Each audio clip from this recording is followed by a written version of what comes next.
am I live? Let's check on Twitch. It says we're not. We are totally live. Hell yes. Okay, I've done it. I'm live. Post.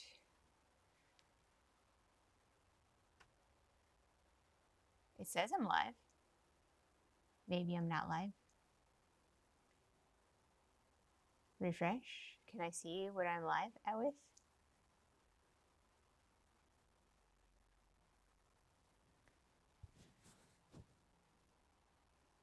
One of these days, I won't actually have to like wonder if I'm live or not, and I won't sit here and be all weird about it. Okay. All right, I've got an ad starting in 5 minutes. That's my pre-roll ads. Let's see. Testing, 1, 2. Hopefully y'all can only hear my audio on that. This is... Okay, now I've got some weird feedback going on.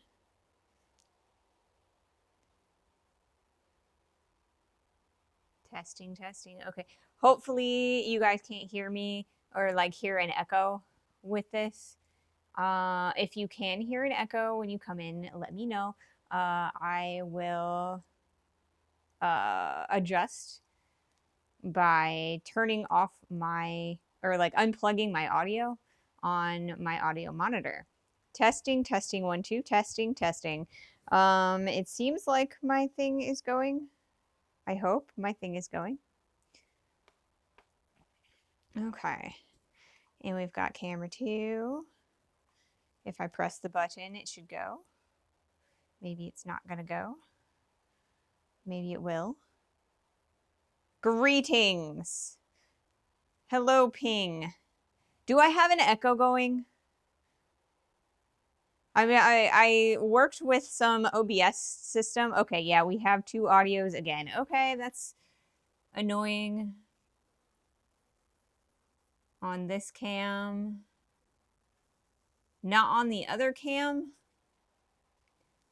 Testing, 1, 2. Do I have an RA on this one as well? I should have mic audio. It should be up higher than that. Testing, 1, 2, testing. Testing, 1, 2. It's low volume, so I can't tell. Okay, that's fun.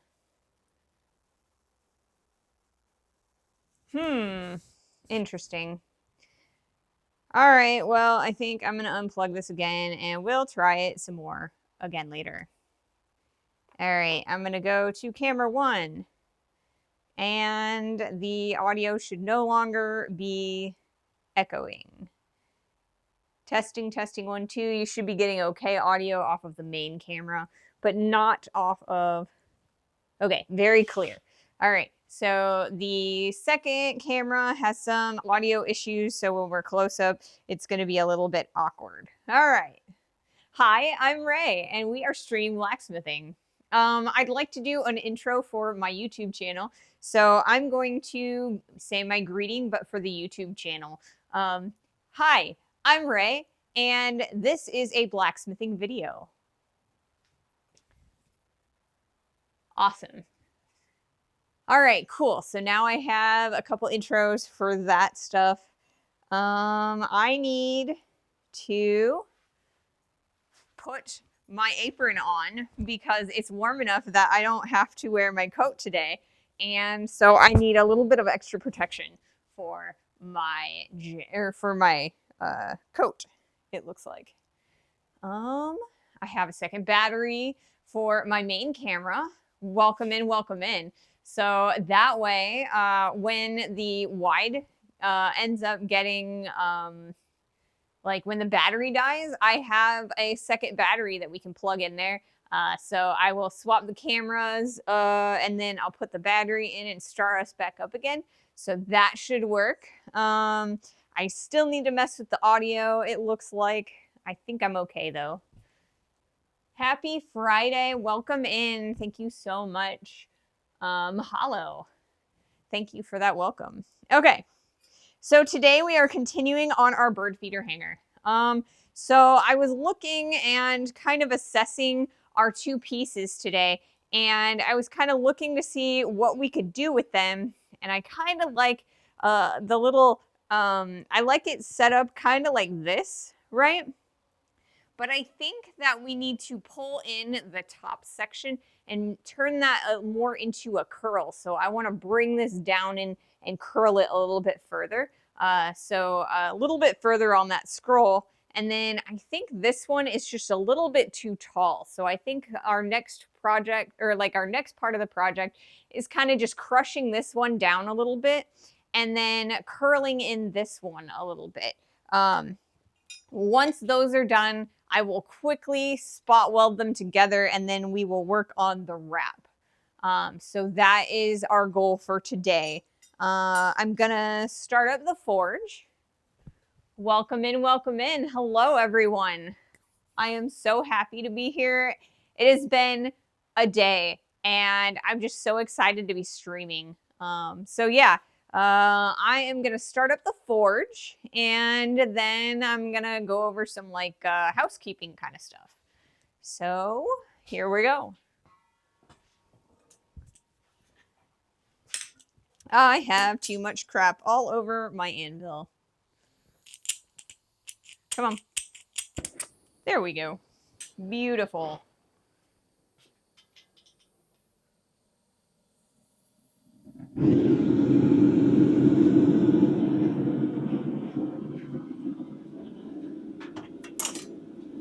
It is a beautiful day in the neighborhood today. It is in the upper 40s, so I don't even need my coat. I'm so excited. It's been really bitter cold for the past several days, and I'm just not used to that cold, so I'm so glad that it's nice and warm now. I'm gonna put these two guys in the forge so they can get all nice and heated.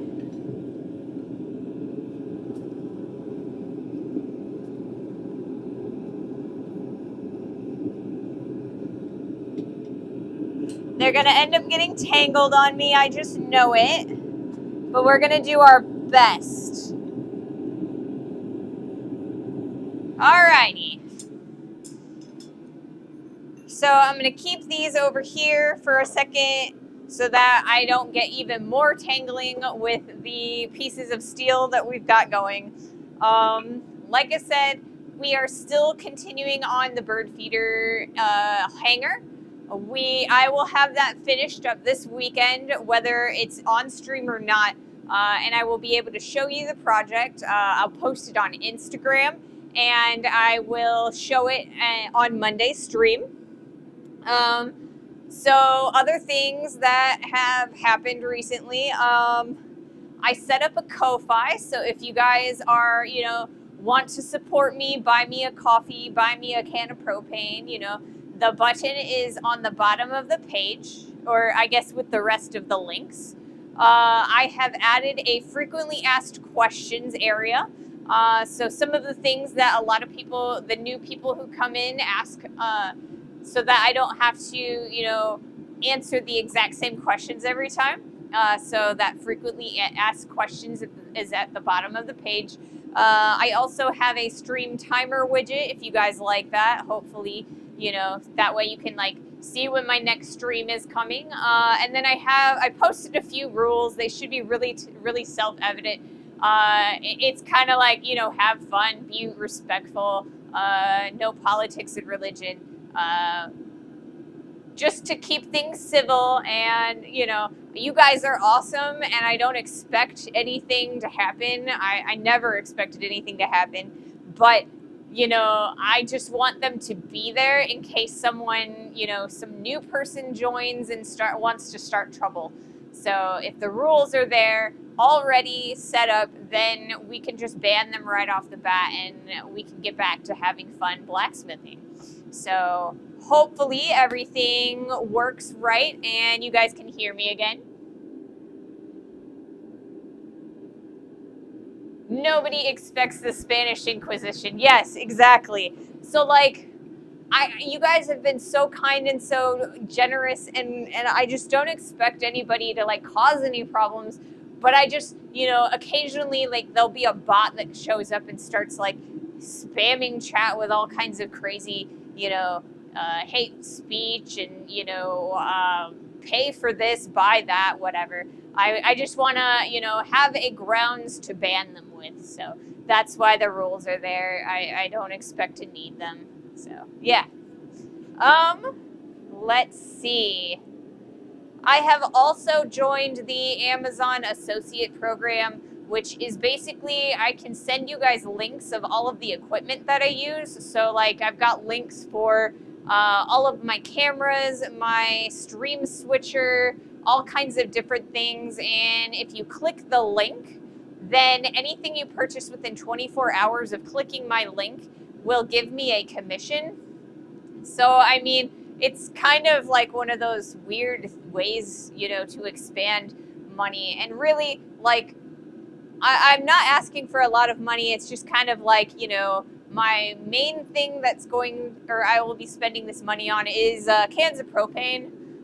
It's $25 a week, and then also consumables and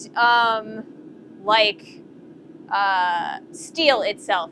So those are my two, goals for what I want, what the funding or, the support that you give me is going to go towards. Anything over and above that, which I don't expect, will go towards,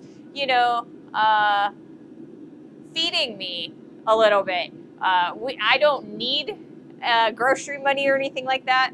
My partner makes plenty of money. But, subsidizing feeding me is always really nice. I got pets to feed. So, yep. Welcome in, everybody.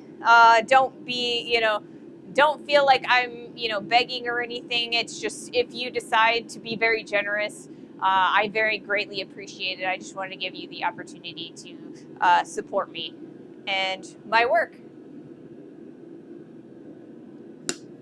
Alrighty. Let's see, how's the heat going? We're starting to get some heat. That's pretty exciting. All right, so let's see. Yeah, so the Amazon Associate links will be up, I hope, on Monday. If not, they will be on the new videos that I post on the YouTube channel, if you want to click those. And then Ko-Fi is in my little links. It's tiny. I don't want it to be out there and like large. So yeah. Let's shift cameras. Hopefully, the audio doesn't get too bad. I know that the anvil cam. Okay, the anvil cam isn't actually showing me what's on the anvil right now. So let's see if I can focus it a little bit better.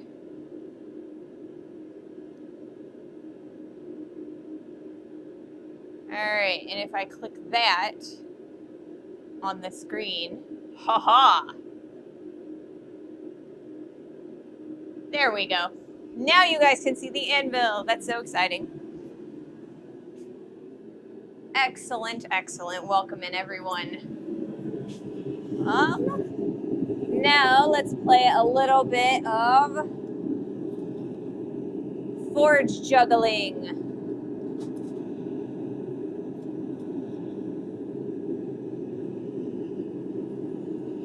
All right, so this guy needs to go backwards, I think, because I haven't gotten the heat exactly where I want it. So I will put you back in there. And I will attempt to pull you out of the forge. Let's see if I can do it.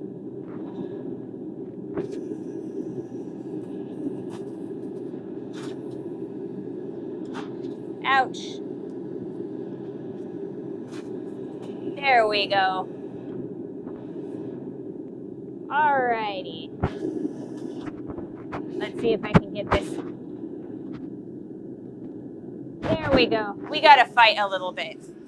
Alright, so I got our piece out of the forge and we're gonna bring this down a little bit further. Like so. And now we've got a really nice curve in there. That's actually pretty nice. I'm pretty happy with that. I do want to bring it, hey, be nice.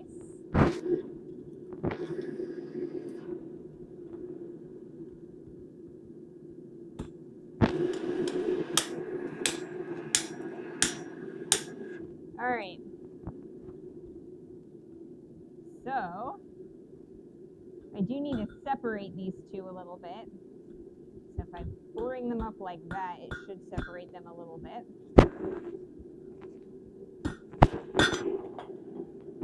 Because fun games. All right, cool. I'm gonna flip this in the forge. That way I get a little bit of heat on this area right here, because I want to bring that in just a hair. That'll also separate this side of the scroll from this side of the scroll. It should make it a little bit easier to put them together, but I'm really liking that the length that I've got for the distance between the top and the bottom of that piece. It should do very well for that. Now, let's see where we're going with our other piece. And it looks like we're doing pretty well with that one. So I'll pull this one out.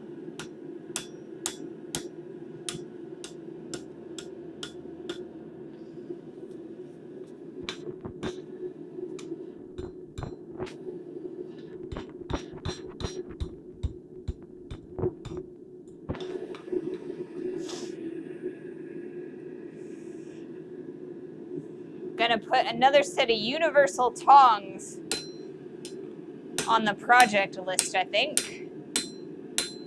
All right, so I think that's a lot better as well. So right now what we've got is we've got this nice curl in right here. And so I think I'm gonna put this side in just so that we can bring this guy in just a little bit further in that scroll.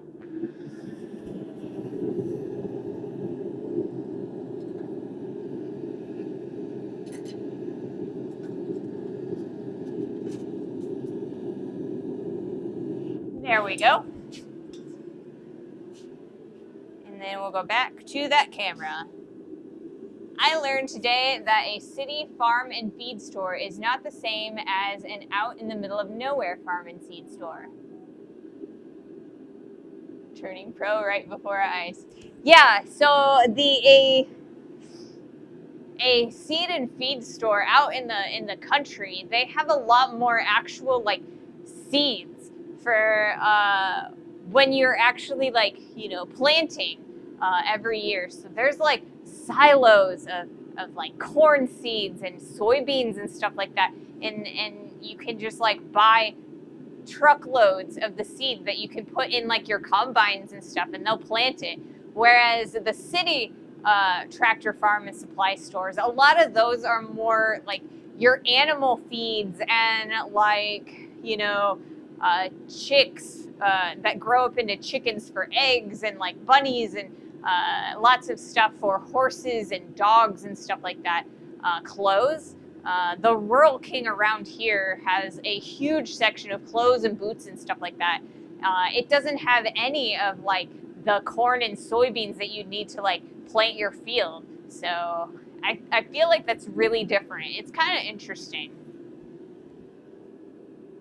City chickens. Yeah, the city stores are full of dog food and dog toys. It's like, you know, it's more for pets and things than, and like smaller scale sustenance, growing and like chickens and goats and things like that. I don't think I've seen any goats at my local Rural King, but I have seen goats in like farm and fleets, which is kind of like closer to where I'm from, which is like a little bit northern from where I currently am. So yeah, it is really interesting to see the differences. And then like hardware stores also, it's very similar to that. The hardware stores in my current town, our city is like, you know, it's like in the tens of thousands of residents, right? Well, about an hour out, there's like this like little tiny city that has like a couple hundred people in it. And their True Value has so many different things in it than like our Home Depot or our like Lowe's and stuff. So like the other one, hang on a second, I have a text message.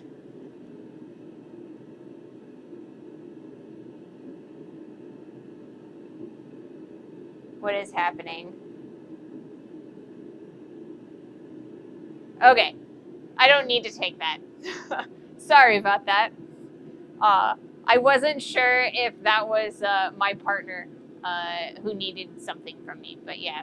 Anyway, so yeah, like the True Value in the smaller town, it had like Bitmas coal so that I could like, you know, that's kind of why I ended up going there, because they sold Bitmas coal, which is kind of hard to find sometimes. Bitmas coal is different than the kind of coal that you use to like heat your houses and things like that. Bitmas coal, it burns a little bit cleaner, and it just kind of, it doesn't create nearly, or I mean, it burns a little bit hotter. The Bitmas coal, it'll turn into, as it burns, it turns into what's called coke, and it's a partial burned coal, and that's where the real heat comes in. So if you want the Bitmas coal for coal forging, as opposed to the stuff that you use to heat your furnace. This was a mom and pop shop, so maybe a long time ago it was different. Yeah, I mean, there's a couple like I live. I grew up in like northern Illinois, and right across the river was Iowa. So there were so many farms, and they were like soybeans, corn, and stuff like that. And my grandfather actually ran a farm, so he grew corn and soybeans, and a lot of times he'd actually grow hay. So he'd kind of rotate between the crops, and like later on in his life, he grew a lot of hay. But yeah, it was interesting going to like the farm auctions and like the seed stores and stuff like that. And there's nothing like that in the city. Nothing like that. So it's really interesting. All right. It looks like I've got some heat. Where's our... Okay, it's about 12 minutes until we get our next commercial break, so we're going to do another heat. Give me just a second, and I will answer that question for you, Ping.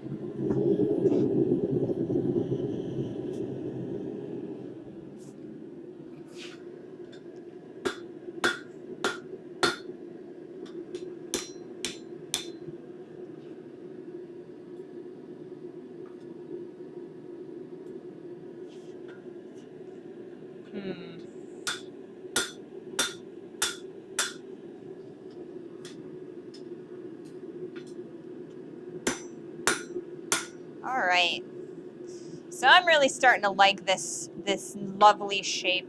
I think that's a pretty nice curl. It's got a little bit of flat here, and so I actually really like that, because it's kind of like, you know, when my handwriting, I get a little bit of flat spots when I'm doing my E's and things like that. So I actually kind of like that. I'm probably going to kind of smooth it out a little bit further, just to make sure that it's nice and, you know, tight and professional looking. But it's almost where I want it to be. And I'll leave that there for a second while I get my other piece out. All right, and so for this one, we're going to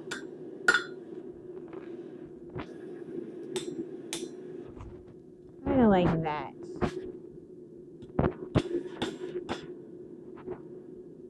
All right, I think I like that.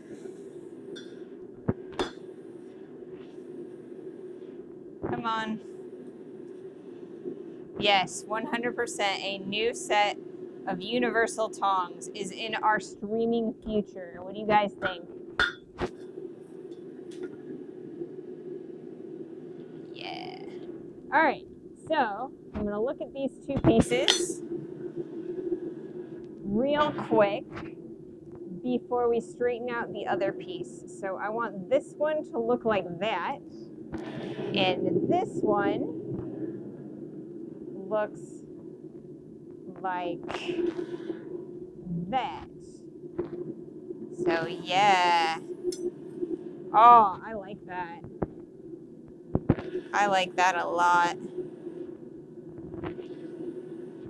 So we've got our nice straight line that's going to go line up right there. So if I were to take this guy and stick him right there, yeah, I think that's really good because we've got a bird feeder that can hang there and then one that can hang there as well. So I think that's actually pretty nice.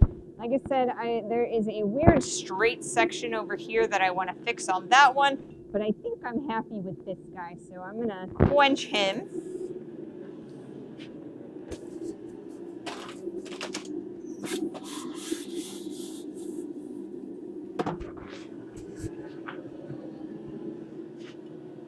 And then he can go back in the forge.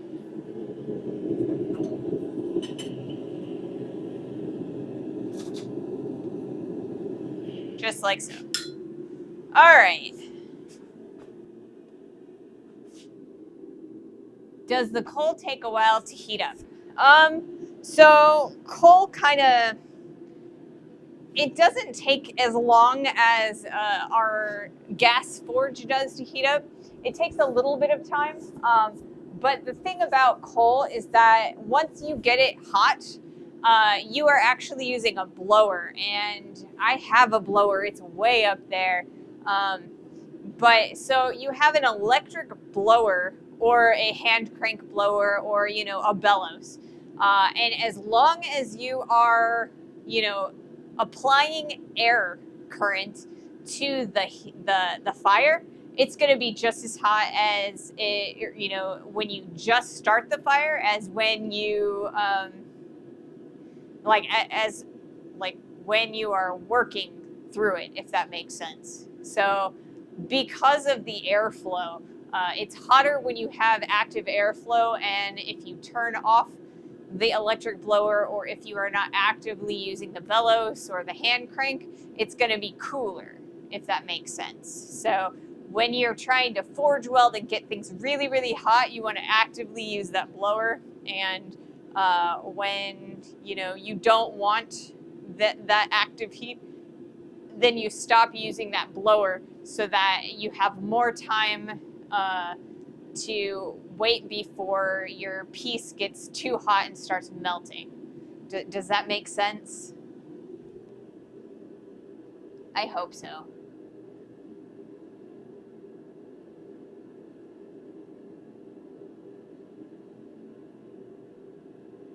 right. Let me do the thingy. Is it working? Yes, it's working. Okay. I don't know why I'm so completely terrified that my stream is going to stop working. I should relax. But yeah, the coal doesn't actually. I mean, it's always hot. Once you get it started. Now it takes a little bit of effort to get coal started, right? There are several methods for that.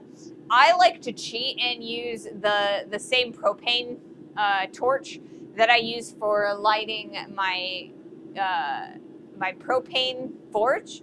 But there are, that's where a blacksmith, you get the little piece of steel and you hammer it and turn it 90 degrees and hammer, hammer, hammer, hammer. So if you do that, it'll heat up the little piece at the end, and then you want to use the little heated piece to start some kindling on fire, and then you can put that kindling inside the coal and sometimes it lights and sometimes it doesn't. Fresh coal, like the coal that I have in my bags, that takes forever to light. That's why I cheat and use my propane torch. Whereas if I already have some coal that is partially burned, that stuff will catch like that, right? So it's kind of like variable. Like I said, fresh coal, it takes a lot longer to start. So what you do is you scoop coal in while it's burning so that you know, even if you don't need that coal, at the end of the day, you're still scooping some coal there to kind of like get it partially started so that the next time you want to start that coal forge, it starts a lot easier. Oh, cool. Awesome. Well, I'm glad that my, you know, rambling actually made some sense to you. Sometimes I think that I just don't quite, you know, get it all out there. There's a lot going on in my head. All right. So, we've got this nice scroll going. I'm going to see if maybe I can show it to you a little bit closer. So, we've got this nice scroll. And it looks like that on that side. So I'm pretty happy with this guy. So what I'm gonna do is I'm actually gonna put this over by my welding table. And I'm gonna put that here. I have the welding table all nice and set up and ready to go. That way I'm not like struggling with that. So yeah, I spent some extra time setting up the welding table. So hopefully it works for you guys. Hello there, Bearded Gaming Dad. Hi, welcome in. Let's see. Charcoal and a little bit of lighter fluid works pretty fast. Topping the charcoal with the coal once the fire is going. That would be a really good method of starting a fire for your coal.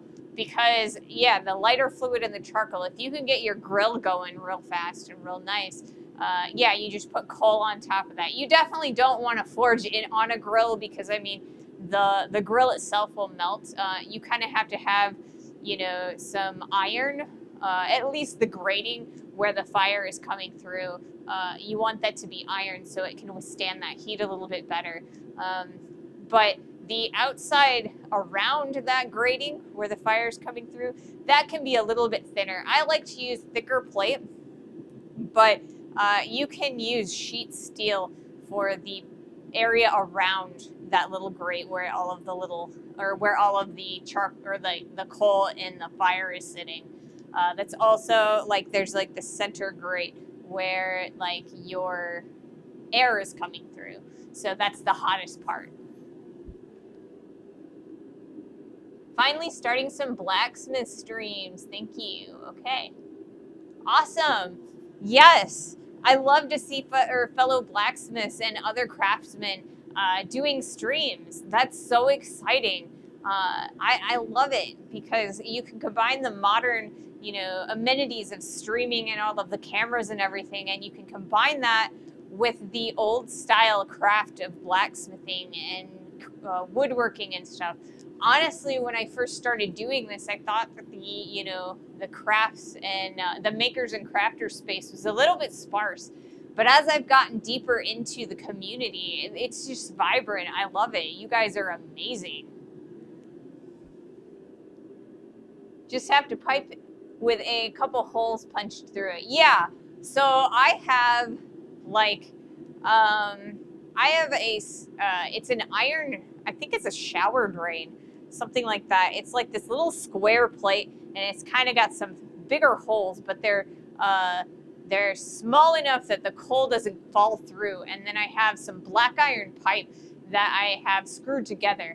And then I have for my, like the actual, you know, the pan around my, you know, my little vent area.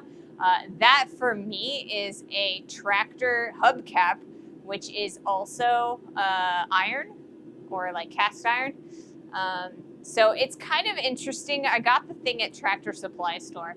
It's kind of on the small side. It's only about yay big, so I can't really do really large things in that coal forge. But it functions. It's really nice. I do need to fix my blower. I have an old bathroom fan that I have like ventilation in, and that's what I've got for that. But I kind of feel like I need something a little more controllable, I guess, because that thing, it's like I plug it in and it's on, right? I have to unplug it if I want to turn it off. So there's no variability on the, speed of that airflow, and it's harder to turn that off. I'm collecting the materials to be able to start to blacksmith myself, so I'm here to steal with my eyes. Yeah,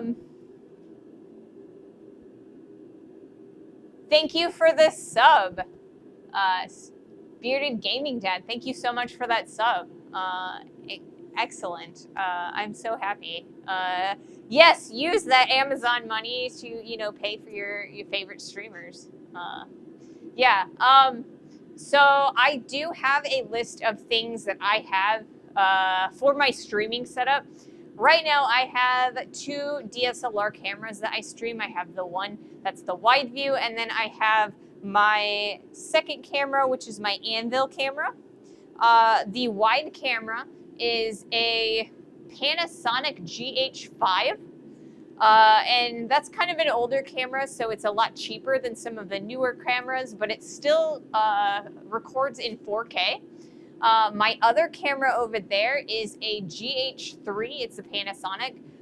They were acquired by my partner because he is a professional video person with our local news channel. So when they retire equipment, sometimes he gets to take it home. So that's where these 2 cameras have come from.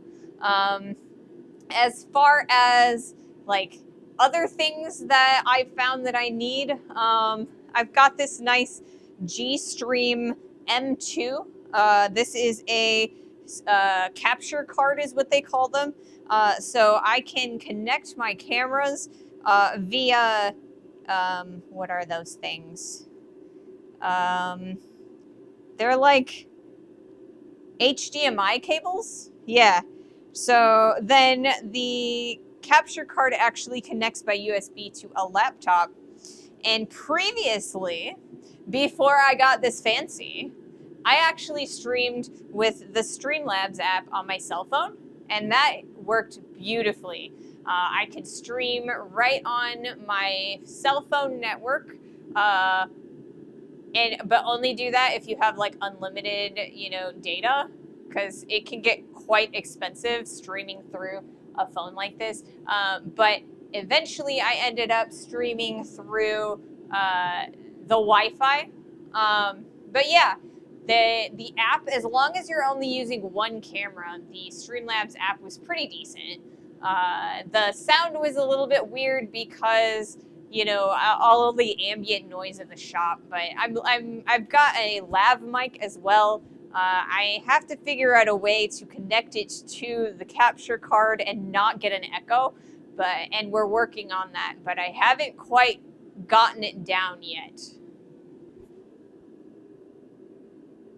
I love the Anvil cam. Yeah, so I'm trying really hard to make it a lot easier for you guys to see what I'm doing, because like the wide, it's kind of like you can't really see what's going on exactly. So if I have the Anvil cam, then you've got a nice close-up view of everything that I'm doing. And it's actually a lot closer than you can get in a demo, right? Because the camera, it's like right here, or like the view is like right here because I've got a nice zoom lens on it. So it's really exciting. It's really nice to have. I'm very happy with the setup that we've come up with.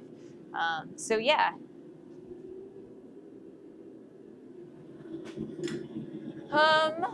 Let's see. I was going to straighten the thingy thing.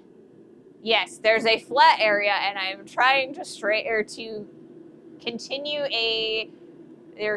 the curve so it's not like there's no corners. That's what I'm trying to do. Goodness. All right. If I may ask, What is the donut on the bottom of my anvil? Oh, okay. Are you talking about this guy? This guy is a rare earth magnet, and I put him underneath of my horn so that when I hit the hammer on the anvil, it doesn't make nearly as loud a sound, right? So if I get rid of, I have two of them.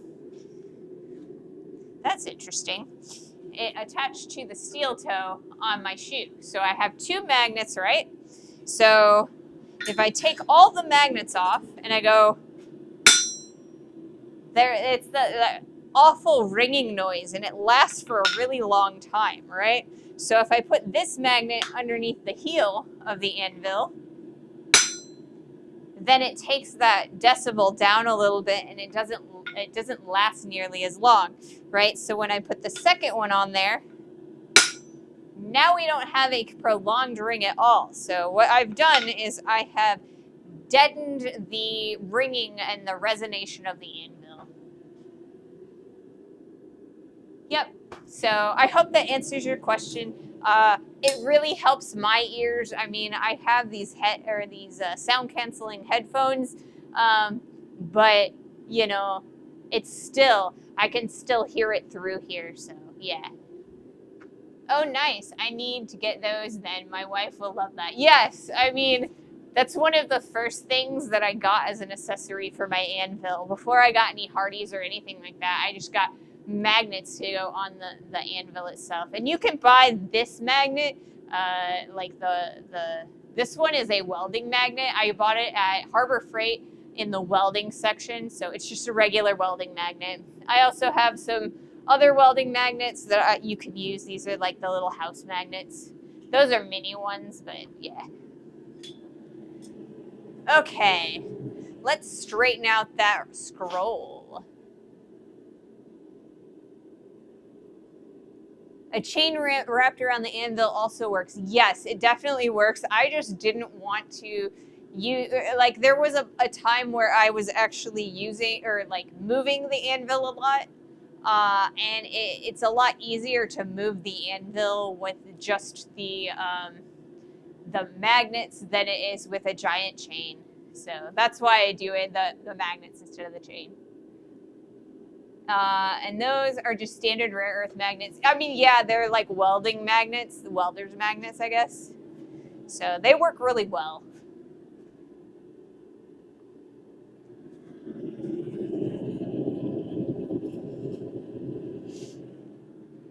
All right, so I've got a little bit of a curve that I want to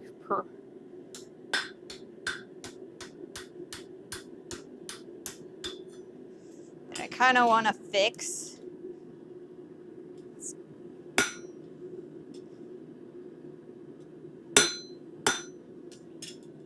Now we're kind of flattening the piece out a little bit because we had a little bit of movement there. All right, so that's really, really nice. I like that a lot. So we've got this nice curl going, or curl going. I hope you guys can see that now. It looks like it's pretty focused. Yeah, cool. So yeah, we've got a nice scroll going, and we've got the other one ready to go. So I'm going to take this over and I'm going to quench it off.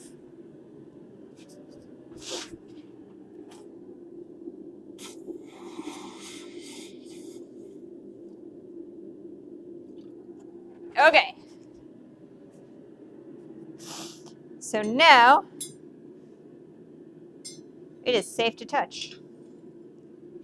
I promise it's safe to touch. All right. So I'm going to bring this guy back here so that we can kind of look to see what we've got going on. So I want this guy. I'm going to put these guys over here. And then I've got another piece of steel here. This steel, basically we're going to draw this down and we are going to use it to cover up the welds because we're going to weld these two pieces together. And then this guy is going to kind of tie them together and cover up that weld so we don't see an unsightly weld. I'm not an amazing welder. I'm more of a blacksmith than a fabricator and a jeweler. So, yeah. All right. So, this is going to be the top, and this is going to be the bottom. And I think that's actually pretty dang good. All right, so this is kind of the direction that I'm going for. We've got one area here where we'll be able to hang one of those like really long bird feeders. So like the ones with the seed, right? The long one. And then I've got a little one here that you can kind of put another one. So you've got two hooks that you can hook bird feeders on. And so I'm going to have to, I think I want to move this just a little bit like that. And that way it's a little bit more decorative, and then we will weld them right there with a spot weld. How does that sound, guys? I know you're quenching before picking up, but it's still cringe when I see tongs steamy and you grab the work. Yes, it's kind of funny, but yeah, it's not hot anymore. It's not hot anymore. So yeah, I'm gonna take this over to the welding table and just like this. So we've got it just like that, or I guess just like that, because I can see things. I'm trying to make it easier for you guys to see things too. All right, so I'm gonna take this over to the welding table.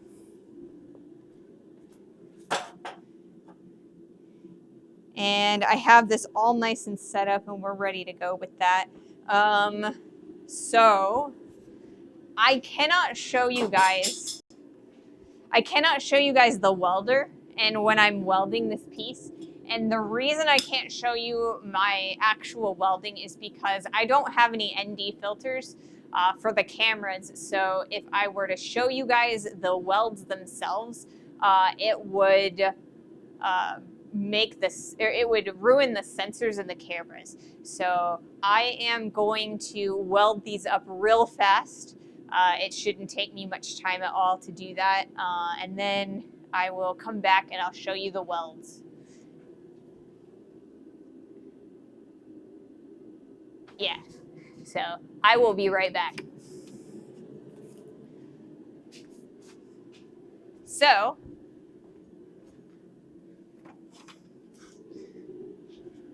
safety equipment for the welding. I've got 2 welding gloves, I've got my apron, and then I've got my welding helmet.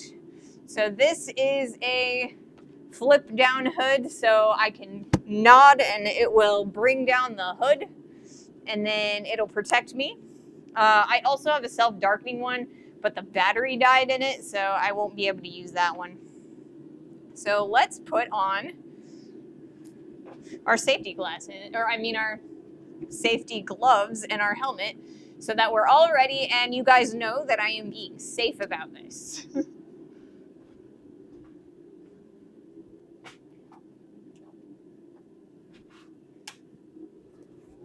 Turn on the welder.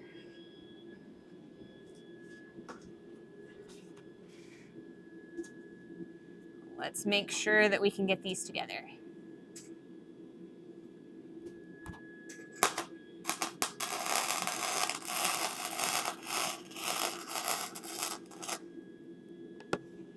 One side.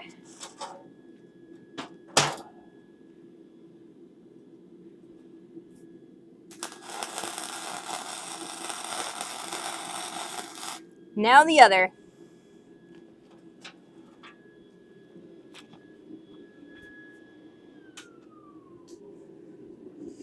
All right.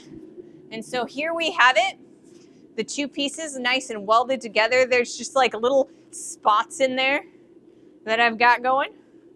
So I'm not an amazing welder. I don't promise to be, but these are, they'll get together, they'll stay together. So,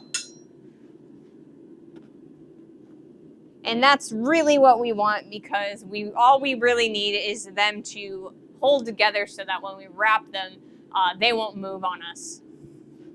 So I'll put that there, and I will get rid of, oh, it's steaming. And then I will get rid of my welding equipment real fast.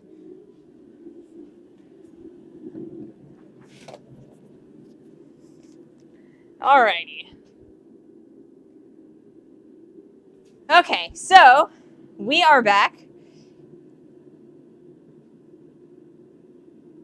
And they're not too bad. So yes, we've got this going on right here. And I actually like that nice, the little round area. Let's see if I can. Maybe if I change the view and give you the anvil can, you might be able to see it a little bit better. So we've got this guy right here, right? So, and then we're gonna put this guy, attach that just like so. And then we will have a nice area that we can hang some bird feeders on. So I think once we tie these together with the pieces, I might actually go back in with like a torch and bring this down a little bit further. I think that the bird feeder will actually I think it might slide down, and we probably don't want it to slide down like that. So, but yeah, it's not too bad for a first attempt. So, all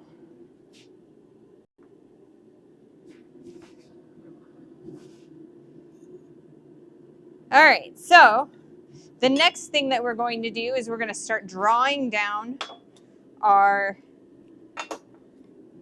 piece of stock that we're going to use to tie up the two pieces.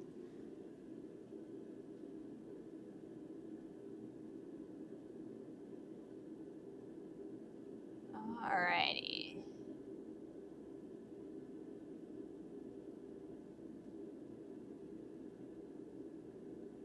Come on. Okay, cool. All right. Let's see. We've got plenty of heat going on there. Are you guys ready for another blacksmith heat? Oh, my stuff is not. Okay. Am I actually streaming? I think I am. It looks like I'm still streaming. Oh no. What's going on?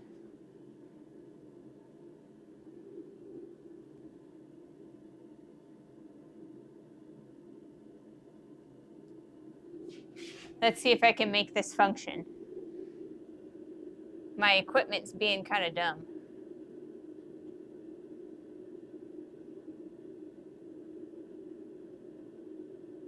I forgot to do a thing I was supposed to do. All right. Okay, cool. Stream's 100% good. I've got, yeah, I wasn't sure because my OBS, it went gray and then it said that it was no longer responding. So I was a little bit, weirded out there.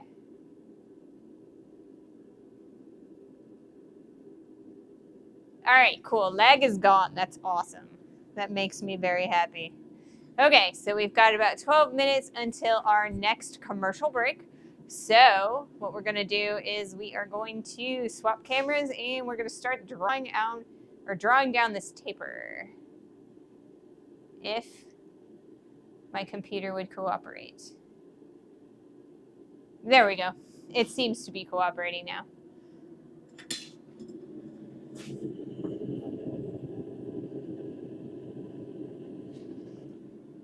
All right, so we're gonna start a drawdown like we do every drawdown.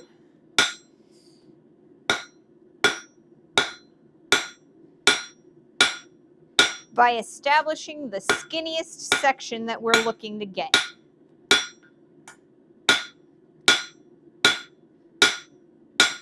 And so for this piece, I'm not looking to get a point. I'm only trying to make it a little bit easier to wrap it around. So we are almost where I want to be, but we still have a little bit more to go. So we will try that one more time. One more heat.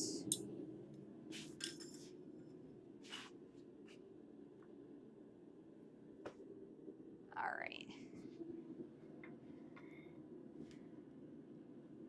Oh.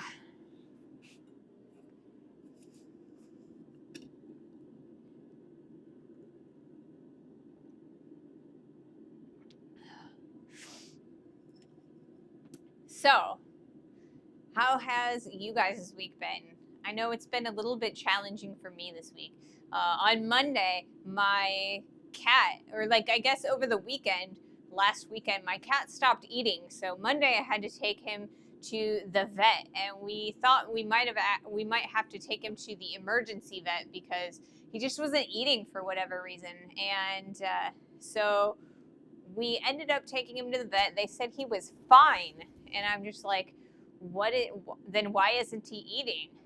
They gave him some anti-nausea pill or like a shot for it, and then some medication, like I don't know, it was like some kind of a gel stuff, and that was to help his diarrhea. So we think that he had an upset stomach all weekend, maybe like a stomach bug. And so he seems to be doing fine now, but it took him a little bit.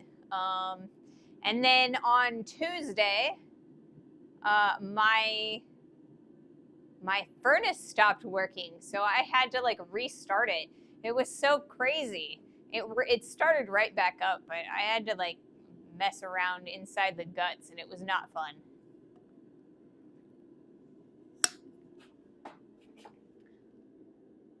I need to take care of some stuff, but hope to be back later. Nice getting to know you.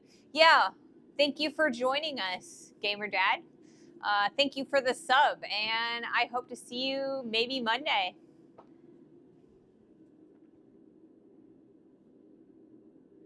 Yes.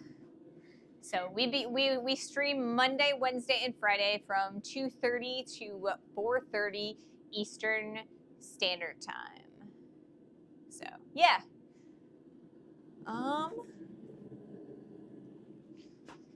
And we're good on ads. So I am gonna.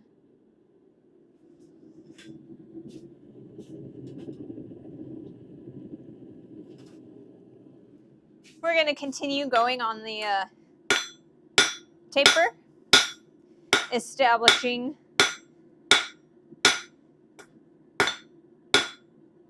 the diameter that we want for our piece. And then we're going to start bringing it back.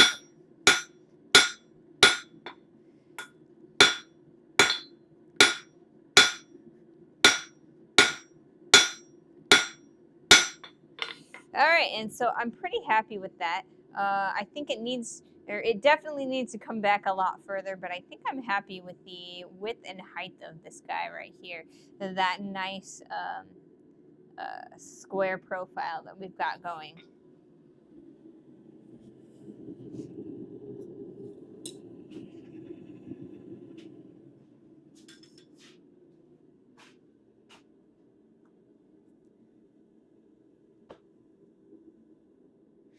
See you later. So, yeah, so that was my beginning of the week. Cat vet appointment on Monday, Tuesday, having to possibly, call the, HVAC people. Like I said, I was able to avoid calling the HVAC people because, like, the last time I called them, I had to call like 3 different companies, and like only the last one said that they would even come out at all. And it's like, we don't have heat, and it's like 10 degrees outside. We're gonna freeze, and I don't have any place to put my animals. So yeah, it was very nice to be able to just fix it myself. I kind of did the same thing that the repairman did the last time. So there's the big panel and there's a little panel. And so he took off the little panel, and so that's what I did. And there was like a little dead man switch in there, and it triggered off, and I turned the gas back on, and I put it back on there, and it started right back up. I was pretty excited. So then the rest of the week has been relatively pleasant. I don't think I've had too much problems or issues. Like I said, I've spent a little bit of time working with the channel, both the Twitch channel and the YouTube channel, customizing them and making them a little bit more user-friendly, and a little bit more attractive, maybe. I would like to change some of the pictures and stuff and add a little bit more graphical, you know, beauty into the thing. But I'm kind of doing it a little bit on the slow side. I changed my profile picture. I'm sure you guys have noticed that, but I'm not happy with it because the anvil and the floor are too similar in value. So it's kind of hard to tell what my profile picture is from a distance, and like the little section that, or like the little picture that you guys can see. So I'm gonna change that hopefully this weekend. We'll see what I get.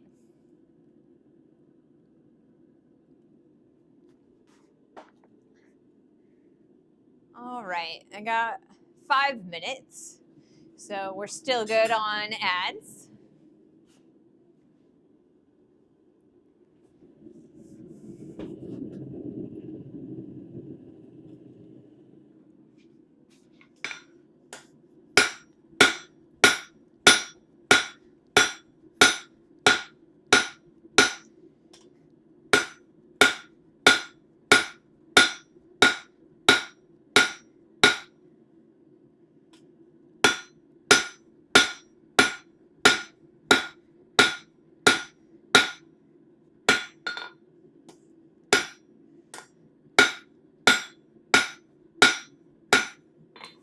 So I'm working all 4 sides as I'm going to kind of try and avoid getting like bumps and lumps and like little divots in our piece. This is something that I do every time I draw down a piece of steel, because the flat of the anvil really helps with that. So if I turn it all 4 sides, it helps a lot. With a little bit more professional look to my pieces.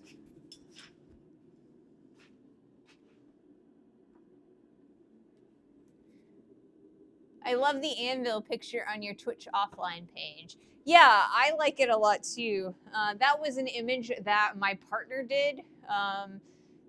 The stream that we did where we were doing I think it was the round bottle opener.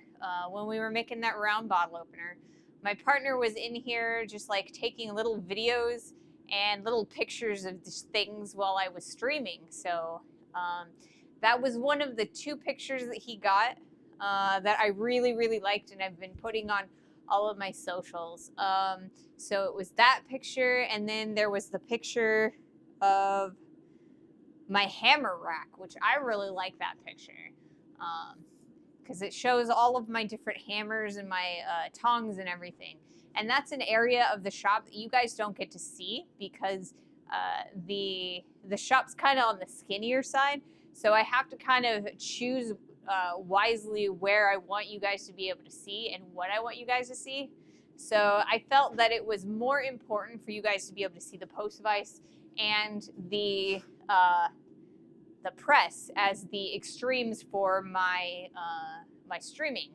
So and it looks like my wide has shimmied a little bit, so I need to fix that. But overall, I'm really starting to like the picture. I do wish though that I could get rid of these like the windows because I feel like it gives there's like a lot of light behind me, and so I end up getting really backlit, and then so like my face is darker and it just kind of weirds out the sensors on the cameras. Yeah, so the picture that I used for my profile picture, that one is one I took on my cell phone, and I just took a picture of like the top of the anvil with the hammer on it. But like all of the different colors of the tiles, I just feel like they're too similar in color to the top of the anvil. And so you like from a distance, you don't really get to see like, it's kind of like washed out, I feel like. So I'm going to have my partner come in here and see about, fixing my pictures and everything so that I can have like little banners under all of the little widgets on my page. So, yes. And ad starts in a minute, so I think I'm going to wait a little bit, and once those ads are finished, I will bring the steel out.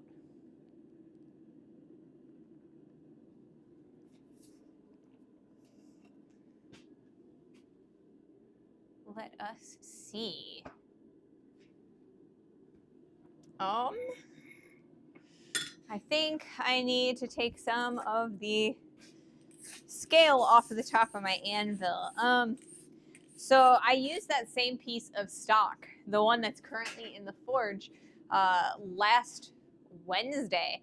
And because it just sat and soaked in the heat, it kind of developed a little bit of scale on top of it because it was just like it heated up and it just sat there. And then I brought it out and it cooled down. And so that's promotes scale on the piece. So as I am, hammering the piece, all that scale is starting to fall off and onto the anvil face. And if I allow that to stay there, then when it flings off, it could catch me in the hand, or it could catch my computer or anything like that. So I want to make sure that I keep the face of my anvil clean.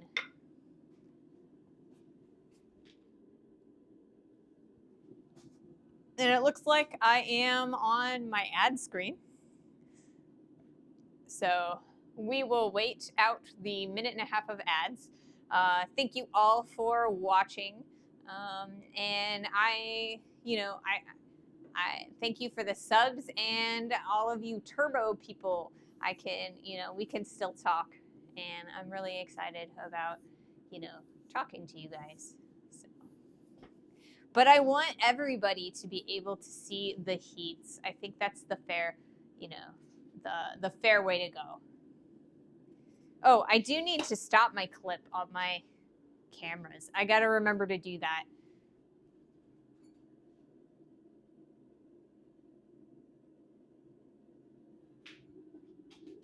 Start up the clips again. There we go. So these cameras, I have them recording clean video so that if I end up with like indicators on the stream itself or like overlays or anything like that, I have clean visuals that I can use for YouTube. But the camera cards only let the clip be about 30 minutes. So I need to remember to stop the clip and restart the record every time I have an ad break, because I have my ad break set to 1.5 minutes every 30 minutes. So it's a really nice, convenient time for me to stop the clips, for me to change the propane tanks and stuff like that. So I think that our propane tank is still pretty good, and part of that is because it's so nice outside. It's not freezing nearly as quickly, so I've got a lot more time to go with the propane tanks. I do have a brand new one, so if we end up changing it, we will be changing it to a brand new tank, and we'll only have to change it once. Okay, so we are back from our commercial break. So we're going to continue drawing down. Let's see. I think I want to bring up the camera a little bit. Let me see.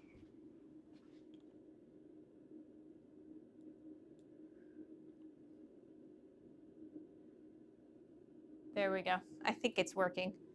I think it's in focus.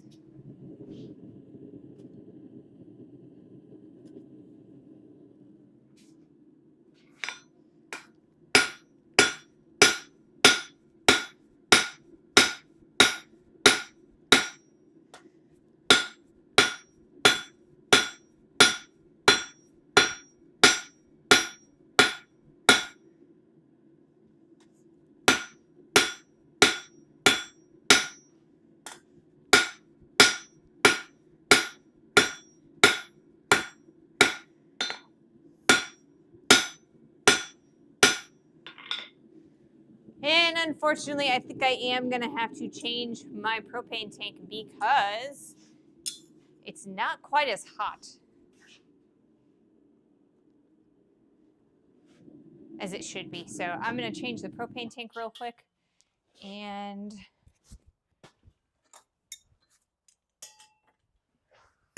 then we'll get back to working. Turn off the the forge and then turn off the tank. Oops, I am turning it backwards.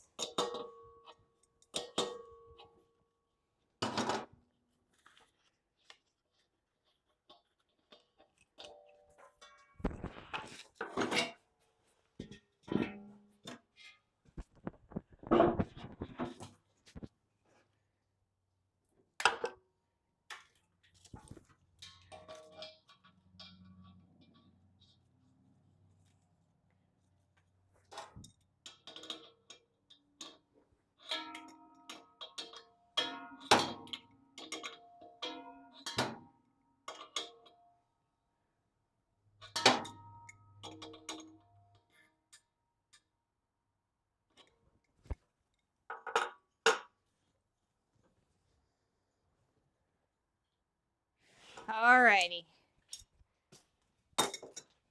Good to go on that.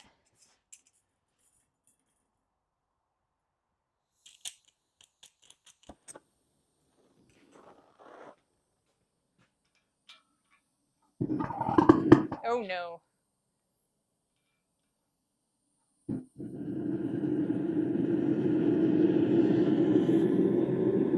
Alright, that's much better.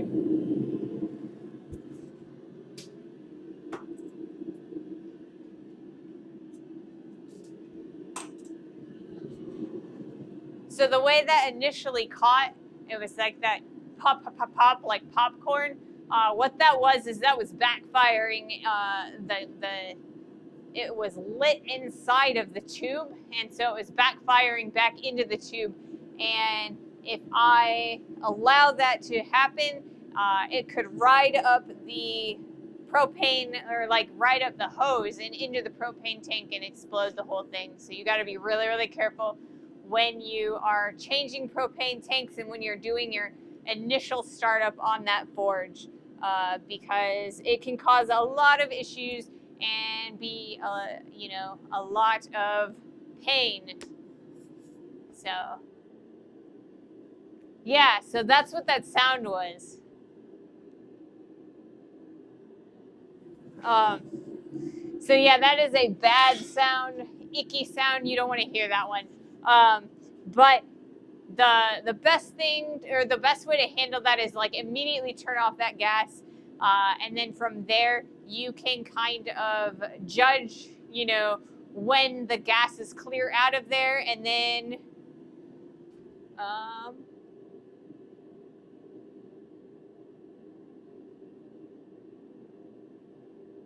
that's kind of weird.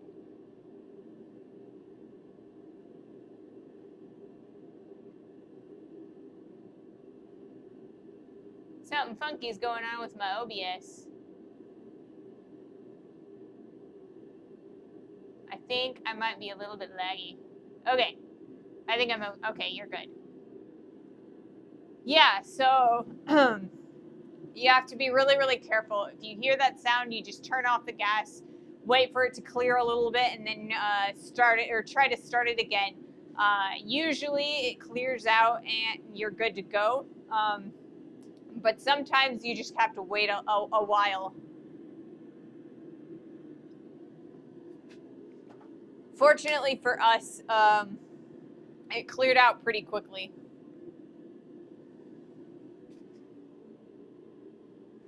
So yes,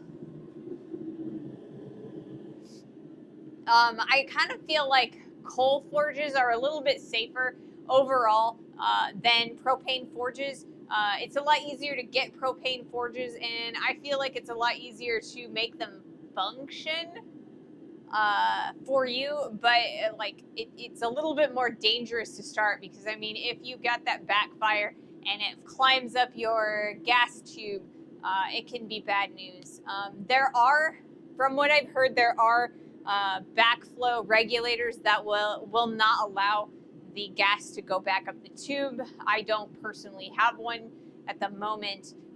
It's something that I need to get, but it's not really been that big of a problem for me. Occasionally I'll have that as an issue, but it's pretty easy to deal with. So, yeah.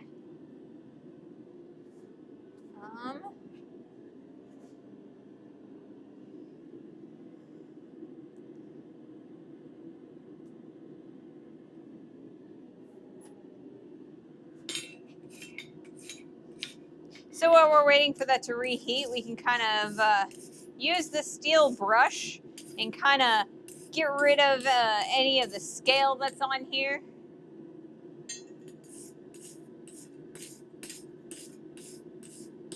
We are eventually going to heat this guy back up into the forge, and that will kind of help that out a bit and kind of re-establish the forged steel color on this piece.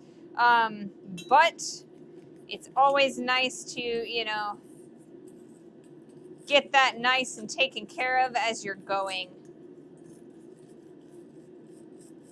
The bad part about the flux core welder, which is what I've got a Lincoln Electric flux core welder. And the bad part about it is that flux will pop with the wire. And so then you'll get these little beads everywhere. So you got to be really careful. They come right off with a wire wheel or a wire brush. Whoops. But it's kind of ugly.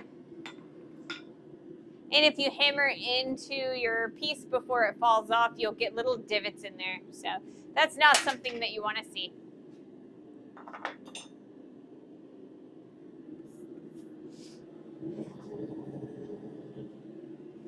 Alrighty. Looks like I've got plenty of time for another heat.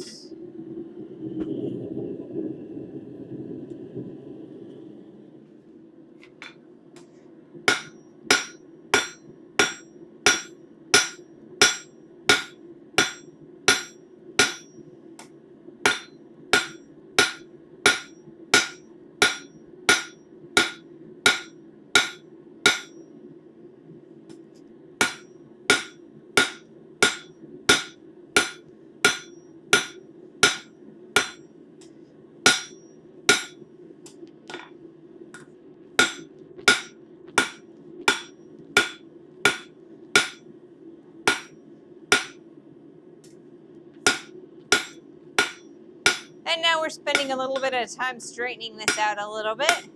We've got a few curves going on and we want to make sure that those go away. I think I'm going to focus specifically on this face right here. So I think what I'm going to do is I'm going to actually hammer on this side and this side so that we can make that a lot skinnier.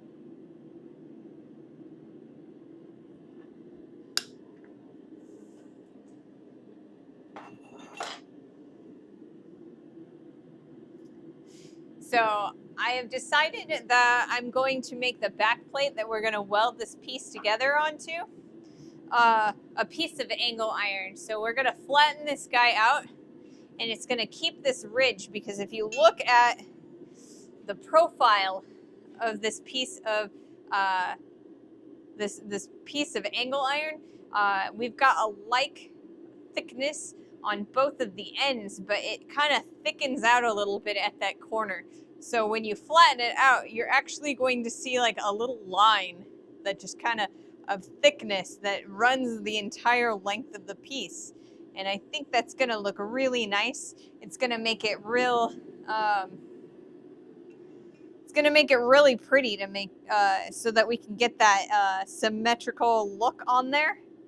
And I think it's going to do really nice. So overall, we're going to have the piece that's going to look just like so. And I think that's going to be really pretty. And we're going to have that wrap in there so that we'll get rid of that spot weld.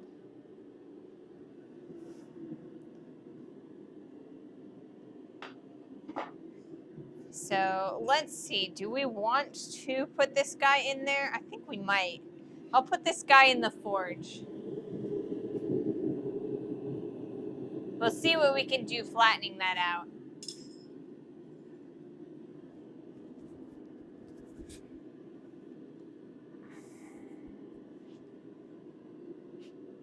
Oh, so I've got some, some stream sort of plans for this weekend. Like I said, I'm gonna work on doing some graphics for the channels, but that's gonna be a small portion of my weekend. I'm not entirely sure what else I want to do. Last weekend it was so cold and so like snowy and icy that it was hard to get out of the house. So we didn't get to get groceries this week, and we didn't really get to Sam's. We do some of our grocery shopping at Sam's. So I think we're definitely going to do some of that this weekend. I think we might take a walk or a hike or something this weekend. My partner has a drone, like a little, it's about yay big, and it flies on, it's like a quad drone or a quad propeller drone. So we might take a walk or like a hike and do some drone flying. I'd like to do something. I've been sitting in the house way too much this month, or especially this week. Axe today or what? Yeah. I wish I was doing an axe, but it's still a little bit too cold on the outside of the shop. I've got a whole bunch of ice and snow out there that I need to wait for it to melt, because it's like in the 40s today, but that ice and snow is kind of making it feel a little bit colder, like closer to the ground. So I have not gotten the coal forge out yet. I don't really have a good place to park my truck, because what I do is I open up, I have a carport out there, and that's where we park our cars, but I also forge out there. So when I'm forging, I have to take the cars out and park them beyond in the driveway, and right now it's covered in ice, and I don't really want to get it stuck. So, because I've got rear wheel drive, and it's a truck, so when the bed is empty, it's just like the wheels just spin. The colder the better for axe forging. Welcome in. Yes, I totally agree with that. But I am small and I don't deal with cold very well, so yeah. Yeah. But we will definitely be doing some forge welding and axe making this summer. I've got that in the plans. We've got a really good setup going with the cameras and everything. I just got to get used to it so that I'm not like way nervous about the cameras going and everything. And then once we get that going, I can move them and take my setup mobile, and then we'll be able to go out and you'll see my other anvil and the coal forge, and it should be pretty exciting. Nice. Yeah, I'm really looking forward to it. I would love to do a collab with Yankee. If I make an axe head and he makes the handle, then we've got a really nice axe. And so I need to, get an axe drift. And I got to be able to forge weld a bit in my axe. So I have to make sure that I have the correct type of steel. And right now I don't have any good axe making steel in my shop. So I need to figure out where I can order some or order some from my local steel supply. Ooh, that's real nice and hot. I like that a lot. All right, we're gonna go to the anvil cam. All right, so we're gonna continue drawing this guy.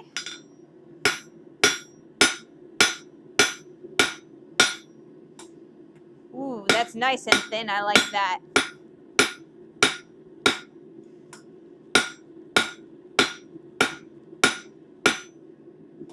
Correct a little bit, because we've got a little bit of a curve going.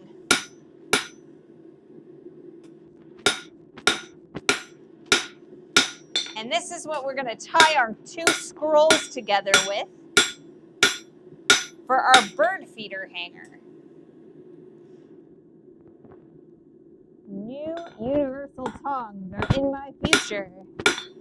All right, so back in the fire for you, and then I'm going to show you something really neat.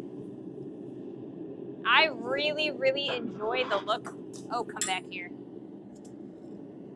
of hot angle iron. It's not something that you get to see every day, but I find it really interesting in the way it works. So this is hot angle iron, and what we're doing is we are flattening that out by hammering on that back edge. So if I get really consistent, really nice hammer blows, we will keep that back real nice and flat and not put divots in it, and then it'll make it really nice and pretty. A consistent hammer blow is how we do this. So as we're flattening it out, see it's really nice and flat on this side. We've got that nice ridge, and that's formed because we have the corner of our angle iron is a little bit thicker than the sides of it. So we've got that nice line, that nice spine going up our piece. I think that's gonna look really, really nice for our hanger. It's got that nice symmetrical, line in there. I think that's gonna go really beautifully.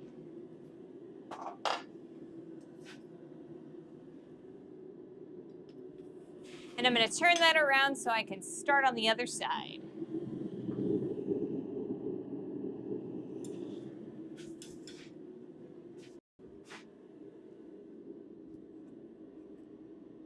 Practice forge welding mild steel only. Yeah, forge welding is one of those relatively difficult skills that you have to really learn.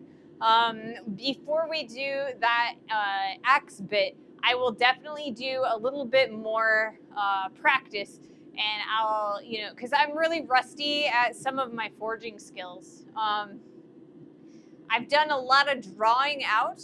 I've done a decent amount of scrolls now, so I'm pretty happy with those. But I think that some of my more, advanced skills, forge welding as one of them, I really need to brush up and brush all the rust off of it. So we will be doing a little bit of forge welding with mild steel before we get into the tool steel. I am capable of forge welding. I have made I've made both Mocha Megane billets and Damascus steel billets before. The Damascus steel I did the twist pattern. It was a lot of fun.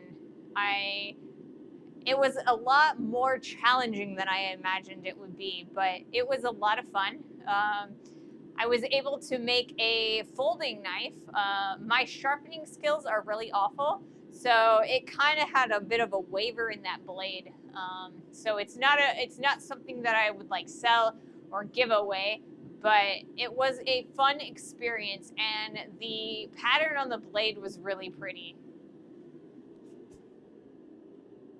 But yeah, practice is definitely, warranted, and practice makes perfect. So we will be doing some forge welding with just mild steel before we put that bit in our axe that we are going to make this summer. So.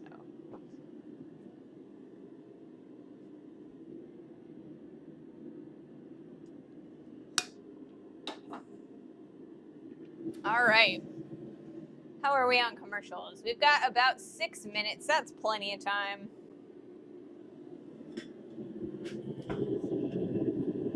Plenty of time.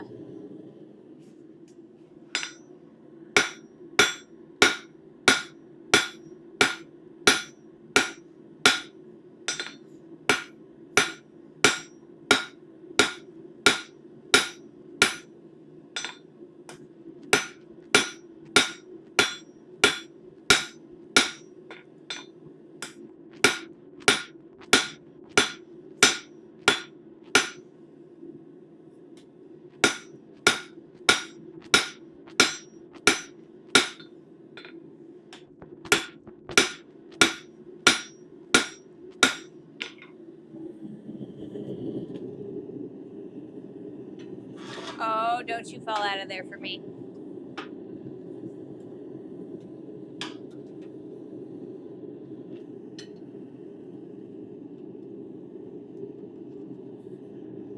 My piece of steel is getting a little bit on the long side, so it's wanting to fall out.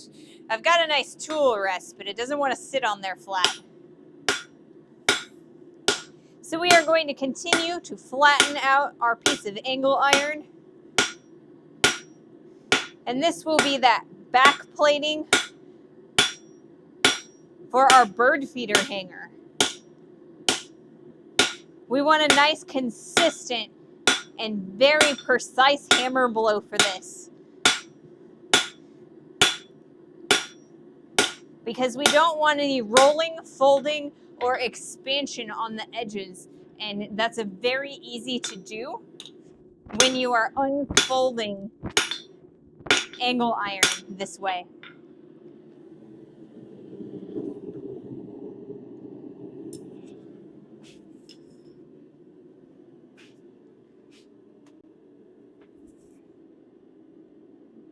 Welding mild steel to tool steel is easier than welding welding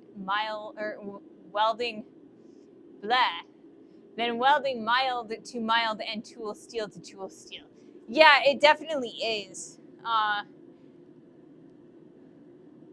Like steels have a tendency to not want to bond just quite as well. You can use a lot of this stuff. And this stuff is 21 horse borax. So this is a really old amount of it. So it's like really, it's really clumpy. And you don't want it to be all nice and clumpy. You want it to break up all of these clumps. But this makes a really good flux for forge welding. So you really want to make sure that your surfaces are clean. But yeah, forge welding is a little bit more challenging with like stuff. I have to look at my camera real fast. Give me just a second. I don't know what's going on with it. Oh, my battery is starting to die. Okay, so it looks like our ad is starting in about 2 minutes. So once that ad starts, I need to change the battery in my wide shot camera. Can you smelt in your forge, or is it better to have a dedicated smelter? Okay, so yes, it is better to have a dedicated smelter. And the reason for that is because if you spill in your forge, it won't come out. It'll be incredibly difficult. And okay, there goes my camera. Okay, it looks like it's not gonna wait. I have to change the battery in my camera real fast. I apologize for that. Where did I put the battery? Is it in my pocket? There it is.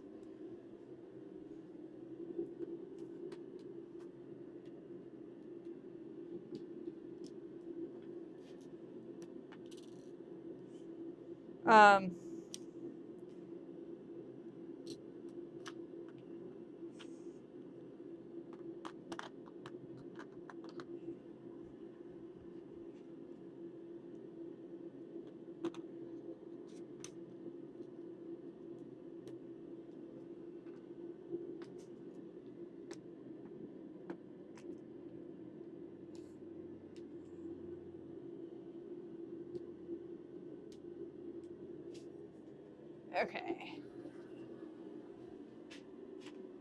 Okay, we're back. I think we're back. It is screwy. What is happening?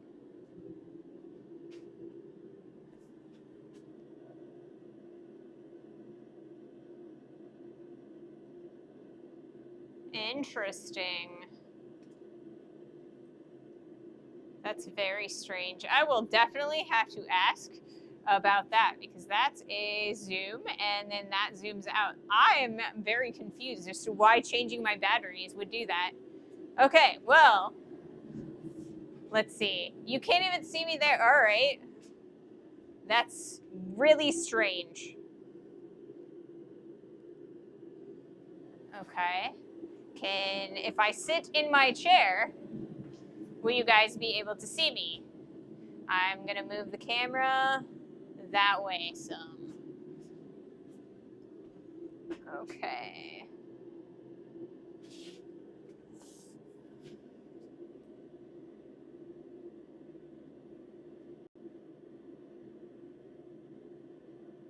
All right. Well, if I sit in my chair, you guys should be able to see me, and I will ask the question. The batteries are really weird. It's a really weird thing that it would make it zoom further. I will have to ask about that. Yeah, I lost my wide angle.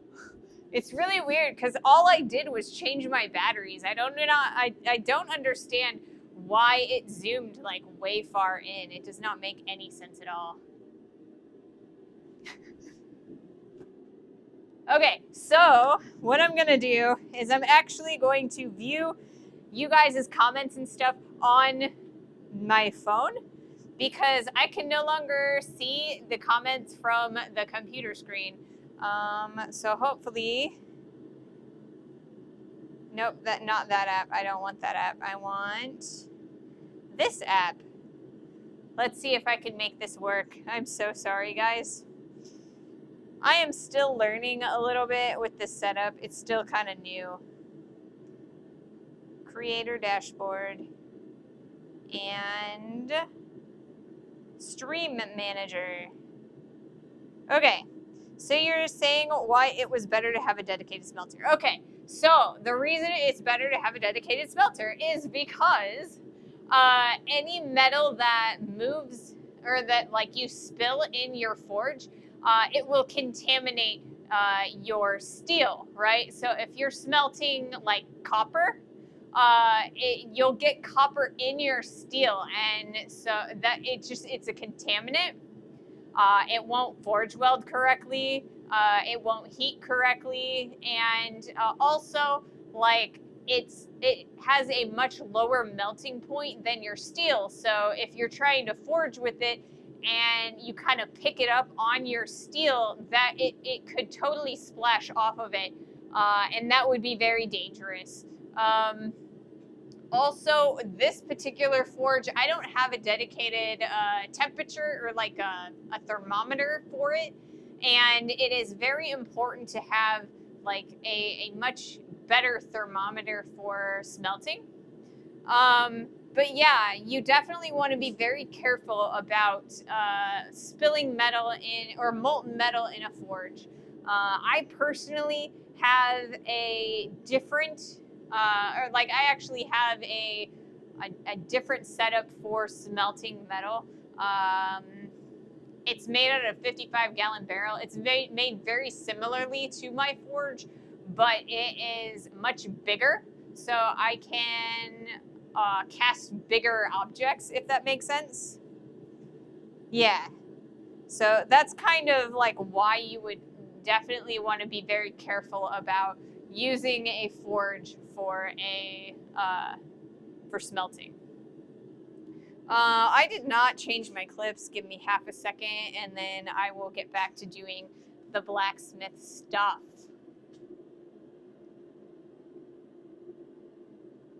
Okay, so there's that.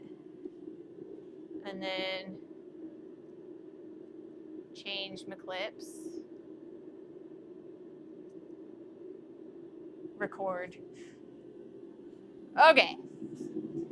I am going to put this guy right there. And I am going to change back. What just happened? Did I get my wide view back? I'm so confused. What just happened? Because now I have a wide view back on my wide camera.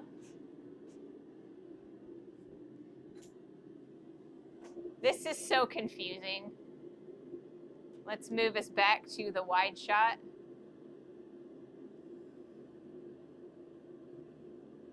And we'll do that a little bit slower. And that should work. Yeah, I somehow got my wide back when I flipped my clip. Yes, Skynet taking over. That's obviously what it is. It's got to be, right?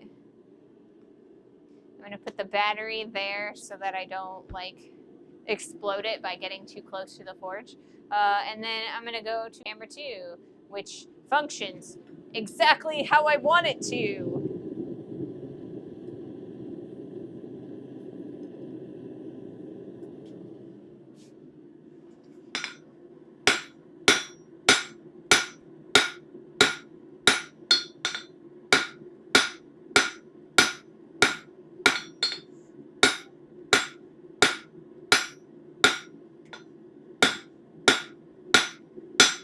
All right. We're getting close. We're getting pretty close to where I want it to be. We're going to get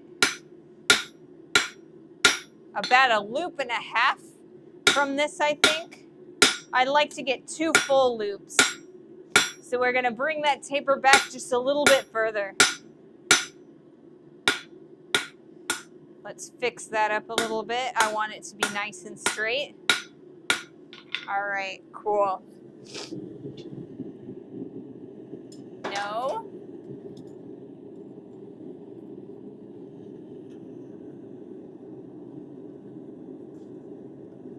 Oh, come on. That's the way. Okay, and then we're bringing the back plate out again. Light and steady goes it with this back plate, because like I said, we definitely do not want to fold this or stretch it, and it's really easy to do. Easy does it. So we've got a nice flat going on back here, and we're starting to flatten it out on this side. I'm pretty happy with what we're going, or how we're going. And we've got that real nice thick spine going on. So I think that's going to be really pretty.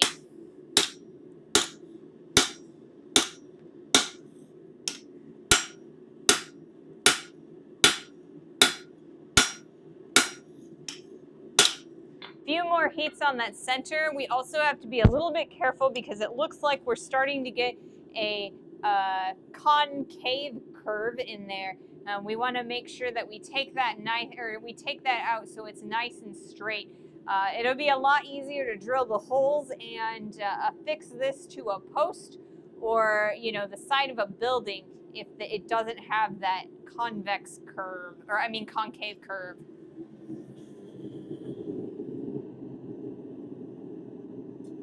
But overall, I'm pretty happy with it.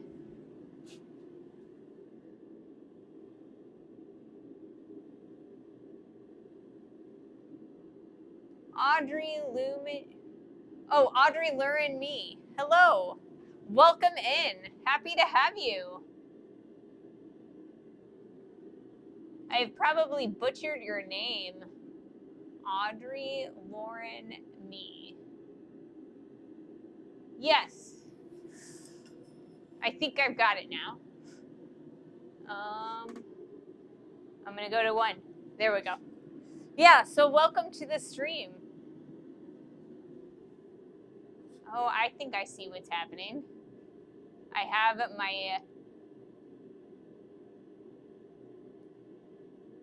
my stream switcher is pressing buttons on my keyboard for no reason. I guess I am hitting switching my cameras too violently. It's because my switcher is sitting on top of my keyboard. It's pressing weird buttons. But yes, howdy, hi. Welcome to the stream. We are excited to have everyone here. Get some really nice socializing and some blacksmithing in. Okay. Hey, I can read people's names better on the phone than I can on the screen. Because it's bigger on my phone than it is on my laptop. That's always pleasant. Ever since I worked at the jewelry store, my nearsightedness has gotten a little bit worse.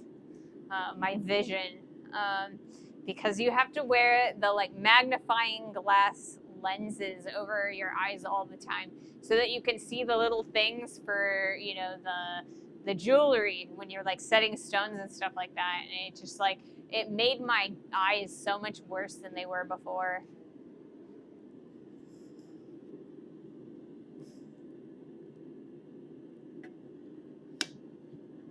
I need to get them checked out again, but time, money, insurance. All right, let's see. What do we got? We got plenty of time. Plenty of time for another heat.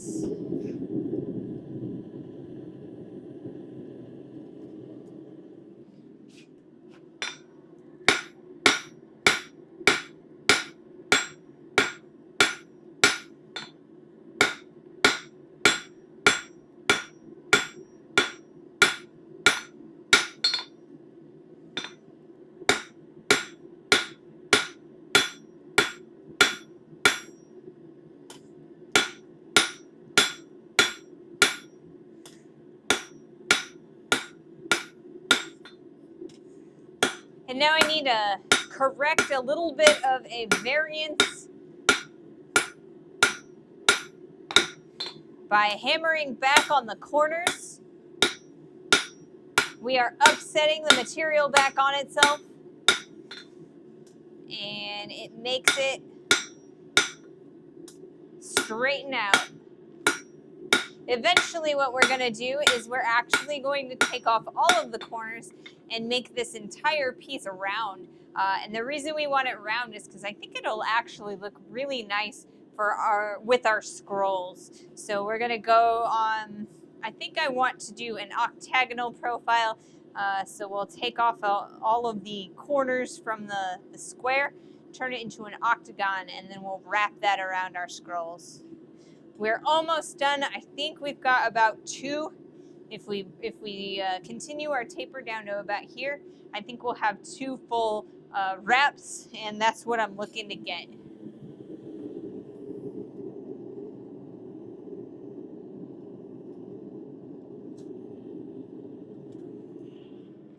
So now we are going to continue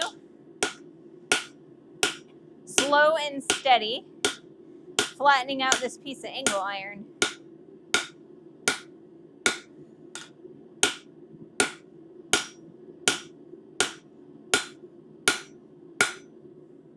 Okay, so I think I'm pretty happy with this side. We've got a nice flat going there. So now I got to work this side again.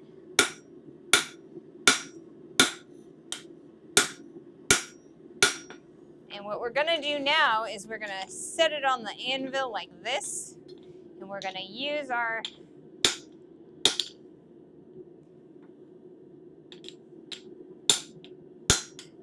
anvil to kind of flatten that out a bit. So I'm pretty happy with that. It's flattening out pretty well. So we've got that nice flat, and we will have plenty of space to drill holes in, so that way we can affix this to a fence post or a wall, or whatever it is that we're affixing it to. So I think now our best course is going to be getting rid of a bunch of the scale that we've got generating on here. We have a lot going on over here. So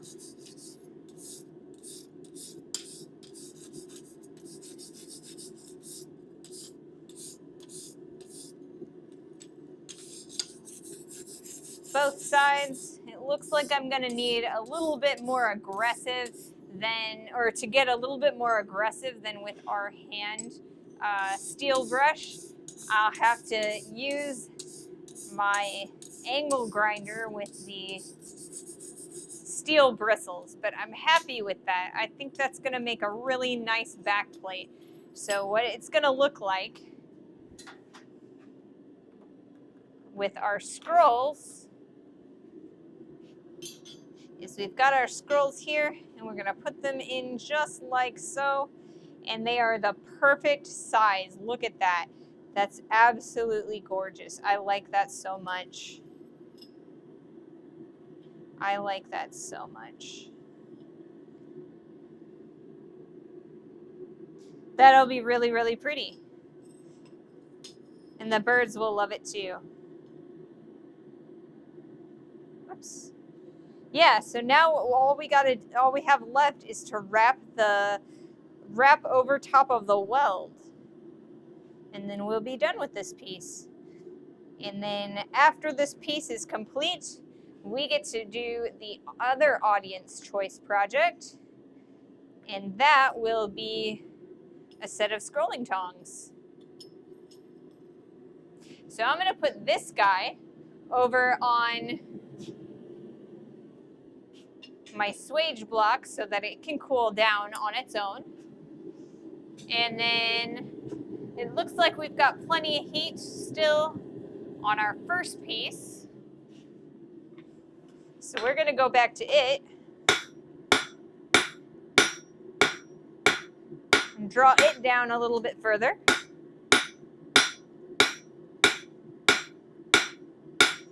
And I'm pretty happy with this too. So I think our next heat is going to be turning the profile of this piece of steel from a square to the octagon that we're looking to do. And then after that, we'll start wrapping that around our scrolls.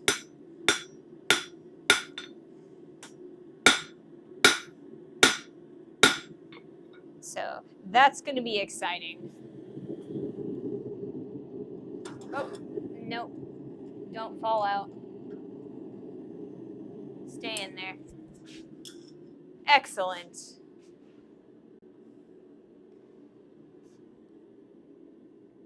Evening, making progress. Yes, we're making so much progress. We have completed the back plates for our scrolls.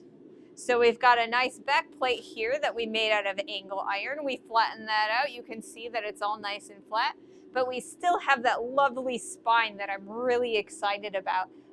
That is going to give us exactly where we need to weld on our scrolls. And if we put our scrolls there, it is like the perfect length for that. I'm so happy. It looks really nice. I think that'll be beautiful.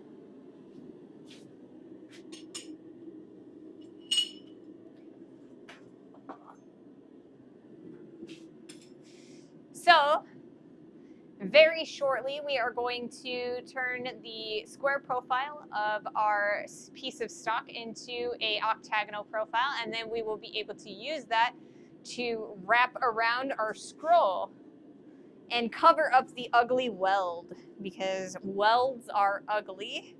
And I'm kind of not very good at welding, so if I can do anything to cover that, that is what I want to do.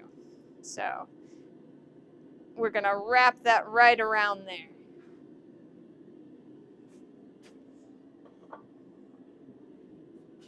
Alrighty.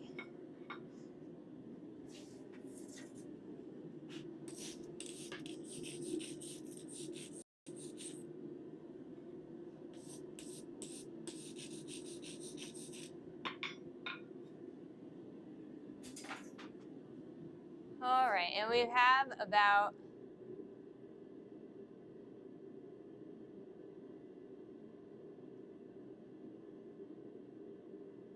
whoops, hang on a second.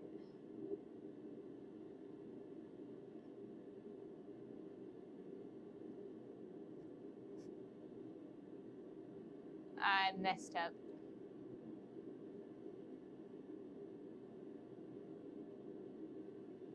There we go. I thought I was getting rid of a little message, and for whatever reason, I got rid of my chat. So I want to make sure that I get that back up so I can talk to you guys. I am so bad with OBS. I'm so used to Streamlabs and just like being able to press, go live and forget it. That, yeah.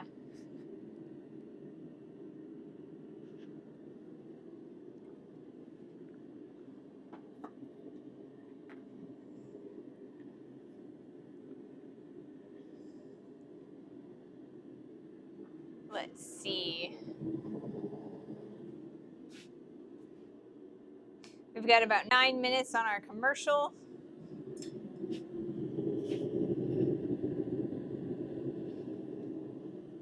Maybe I shouldn't say that out loud. Not that it's bad that you guys don't know when the commercials are, but it means that I am paying way too much attention to them, I think.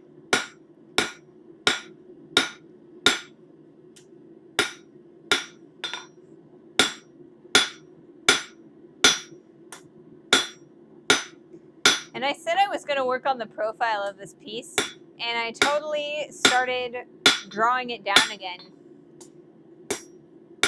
This is what I get for letting my brain fly all over the place.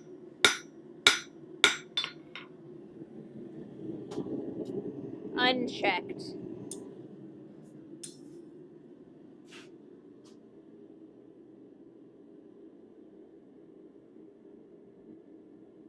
Let's see if I can get this stuff to function. Oh, it helps when you hit camera 1 instead of camera 2, which you're already on.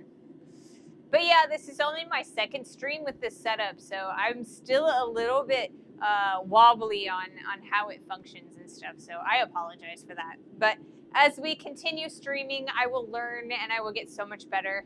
I think that I'm doing a little bit better with my ums, ahs, and knows, my likes. I think that they're still there, but I kind of feel like they're a little bit fewer and far between. So that is making me a little bit happy and, a little bit hopeful that maybe they'll just go away and I will actually be able to like present to you guys in a little bit more professional speech patterns, maybe.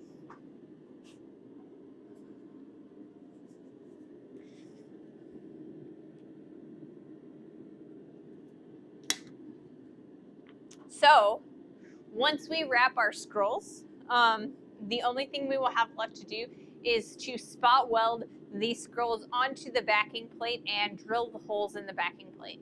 So I'm looking at doing, because I can't show you the welds themselves because of I don't have an ND filter for the camera, what I'm gonna do is I'm going to weld them this weekend and then I will show you the finished piece on both Instagram, and then I will also bring it back for Monday's stream so that you guys can see that before we start working on our new set of tongs that we're, so excited to do. I think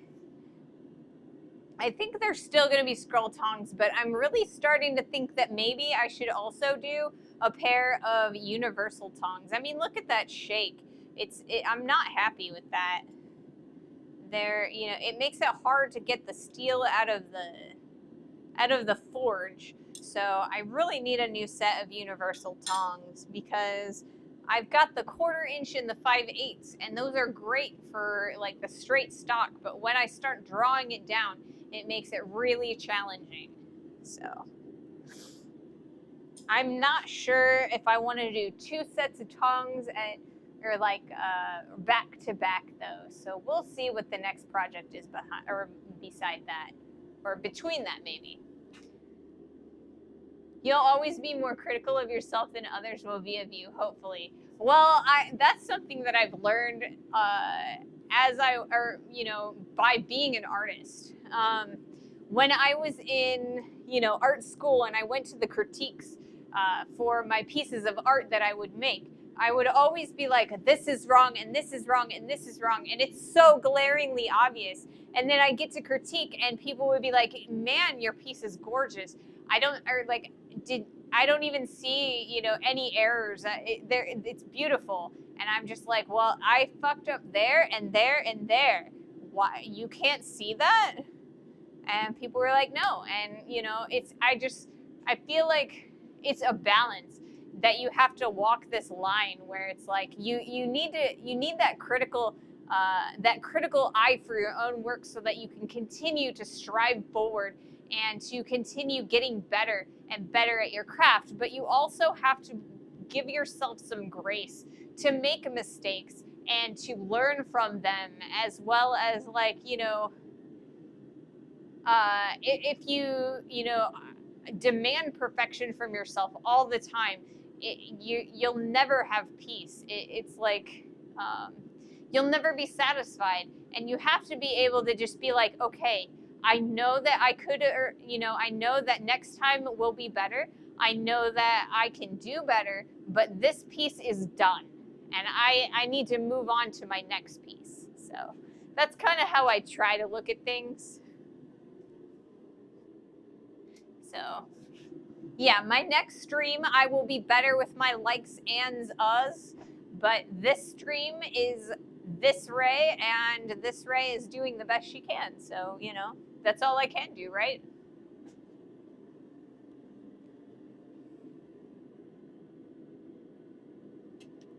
Every stream gets better. Every edit gets better. Every blacksmith piece gets better. And that is my hope for all of my work going forward. All right, I have just enough time to do one more heat on the anvil, so we're gonna do that.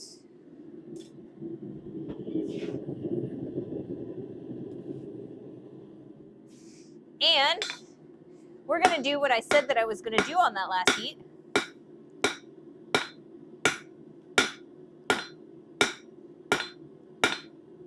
And get rid of those corners.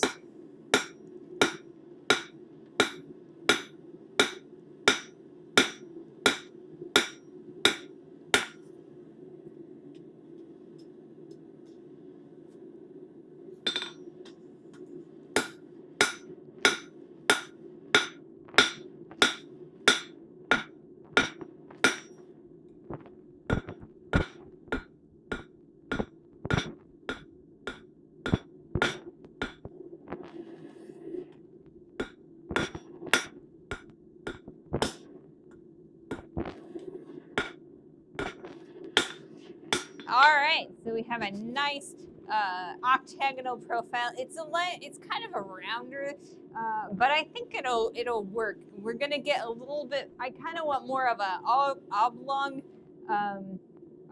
oval shape, and I think that we're definitely gonna get that as we wrap this around our bird feeder hanger scrolls. So I'm pretty happy with this. It's pretty even. I think that we'll get 2 full wraps, and that's exactly what I'm looking for. So we're gonna start those wraps here shortly.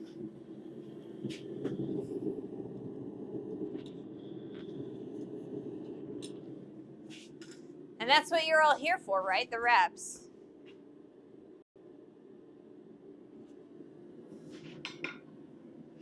All right, I'm gonna take my phone and I'm gonna take a seat real fast.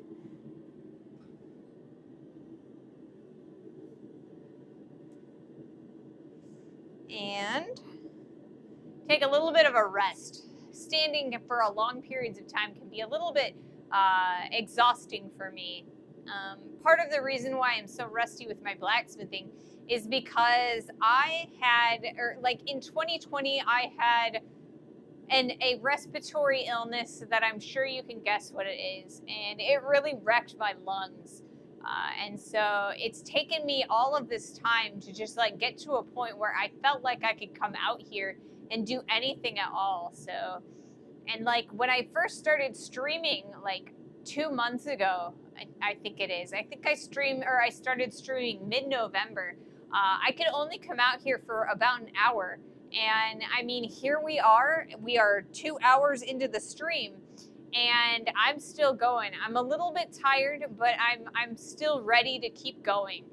We're gonna be able to get that wrap together, and I'm really excited about that.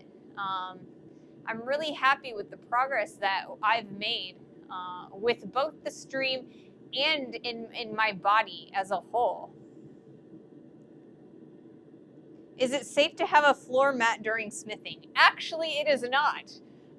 The reason why is because I'm constantly shedding like the scale, and that scale is incredibly hot. So if I had a floor mat down there, like a foam one, it would constantly be melting in little sections. And the smell and the fumes from the melting foam would be really bad for my respiratory system. So unfortunately, it would be nice, but unfortunately I cannot do a mat. We are in the middle of our ads. I do need to change my clips real fast, and then I will sit back down.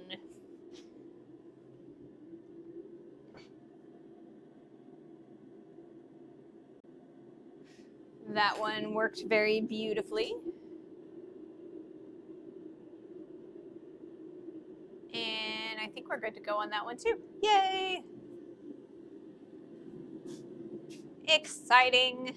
Let's grab our phone. Ads, ads, ads. So yeah, I know that there are mats that I've seen that are kind of like topped with linoleum, and those might be a little bit better, but I'm still a little bit leery about hot metal landing on the floor. The problem is that it's just like there's hot metal all around the floor. So like the tiles that I have in here, they're actually like made with asbestos in them. And so they don't actually burn. They kind of melt a little, or like the top layer melts a little bit, but it ends up stopping at a certain point, and so that it won't actually go all the way through my tiles. Now, this is something that would be a concern if I were getting rid of these tiles, but as long as I keep them and I don't pull them up, they should still be okay. Asbestos is really bad for your lungs, but as long as they're just staying there and they're chilling, I don't have to worry about anything about that. So we have kind of talked about when we move houses, taking some like cement and kind of cementing over the tiles. And I think that's going to be a really good idea to do. It's like the floor is a little bit sunk in of the garage to the asphalt outside. So it should flatten it out and make it a little bit easier for people to get cars in and out of here when we turn it back into a garage. Because, yeah, my shop is a one-car garage that's kind of attached to my house by a little corridor. And, yeah, so it's really convenient for a shop, and I like it quite a lot.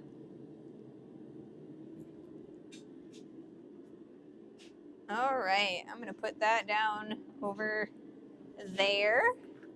And I'm going to bring this guy over here. And we are going to start this wrap. And how we start the wrap is what we're going to do is we're going to pull the steel out, and we are going to lay it across the anvil face, and then we are going to start scrolling it very similarly to when we were doing the corkscrew.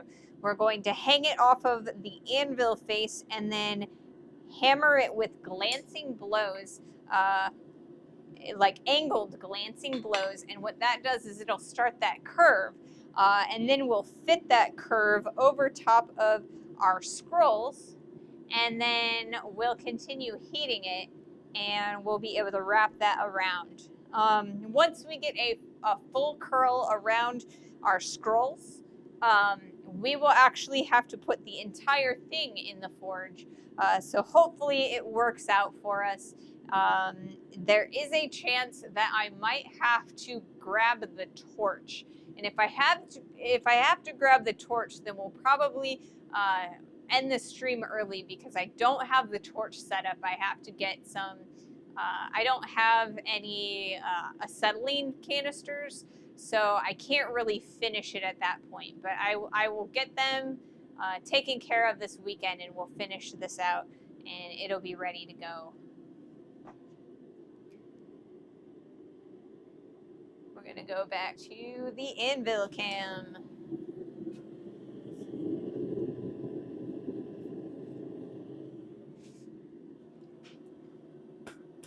All right, so we're gonna start this scroll like so.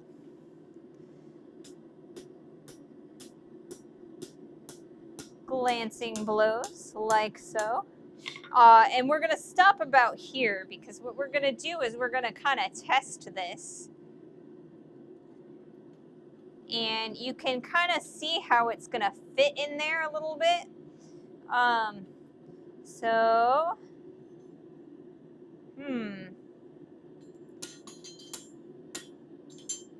we want to make sure that this is gonna function correctly. So I think we're gonna heat that up just a little bit further, and we should be able to get a full curl, a full wrap once on this next heat.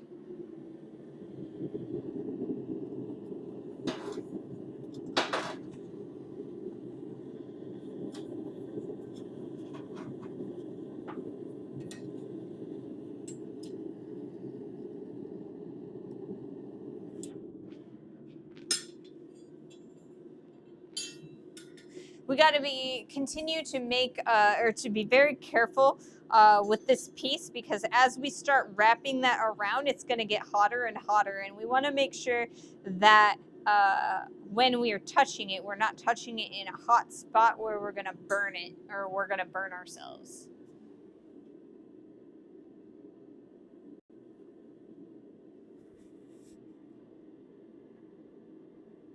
Love that glow. Yeah, I do too. I mean, part of the reason that I love blacksmithing so much is that glow. It's so pretty. So, so pretty.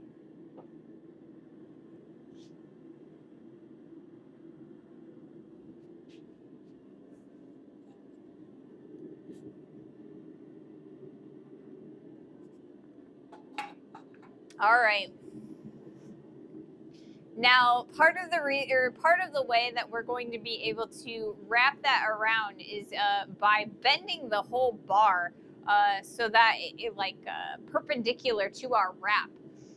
And the reason we want to do that is so that we can kind of get clearance around those wraps, because we've got this guy right here and this guy right here are both going to get in our way as we're wrapping it around.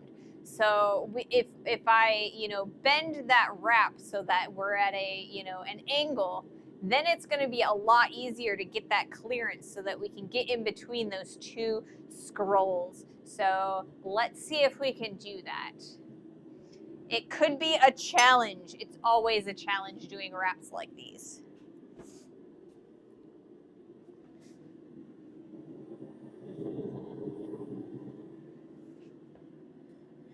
All right. We should be good to go for our next attempt at this wrap. Oh, get up in there.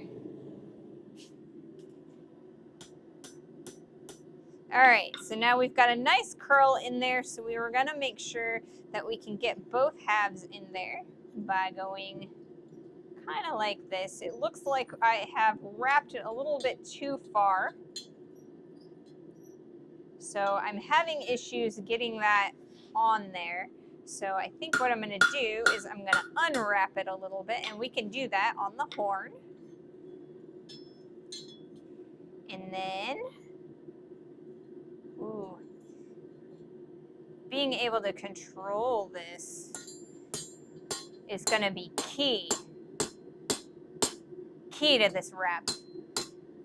All right.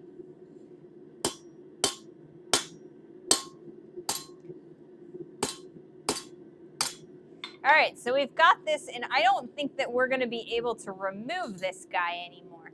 And that means that we have to put the whole thing in the forge, and I've made sure that we could do that.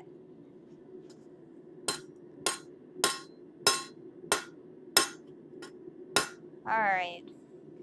So I think it'll be fine. We'll put the whole thing, but this is part of the reason why we wanted to make sure that we welded those two together, so that when we get this initial loop in there, we're going to be able to kind of, they'll stay together so that they don't separate and move around on us when we put it back in the forge. So the whole thing is going back in there.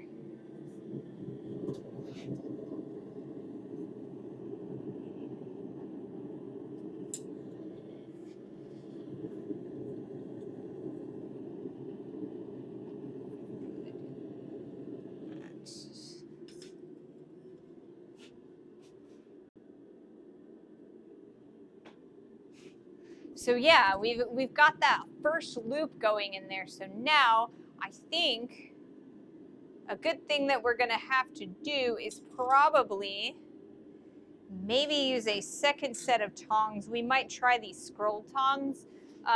There is also, we might want to use a smaller ball peen hammer so that we can get up in those little curls. So that might help. I'm kind of trying to think about everything that we might need for our piece and make sure that it's really nice and close at hand, so I don't lose out on the, the heat that we've got.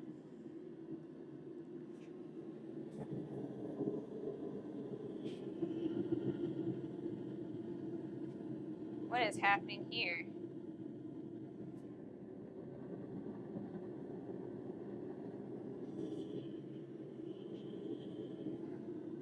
Interesting. Is that because of the, oh, okay, all right. I've got a little bit of extra flames coming out of my my heat, and that's that's due to the fact that I have some angled bricks in there that help my heat, or like help the fire vortex around in there. As the heat swirls in there, it gets hotter and hotter. So I have some bricks that are angled in there to help it kind of stay in there as it does that. But because we have such a large piece in there, the angle is changing, and so it's shooting out the forge. I'm going to need to be careful now.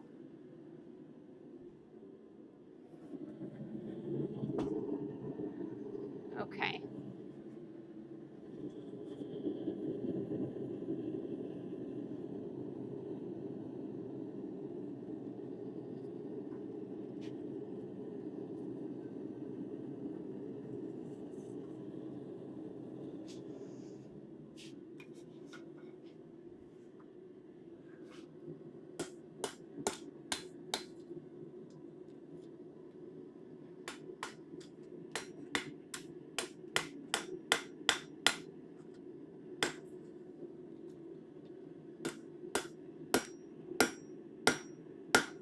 Okay, so the next thing that we're going to need to do is we're going to have to angle this piece.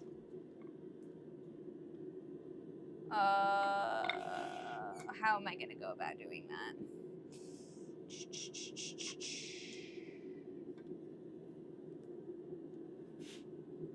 Sorry, I'm a little rusty at doing these wraps. So we've got a full circle in there, and I'm really happy with that. Let's see about... I'm going to need to heat it from this side so that this gets hotter faster, I think. I think that's the way to go. I think what I'm going to do, too, is I'm going to quench out the loops so that...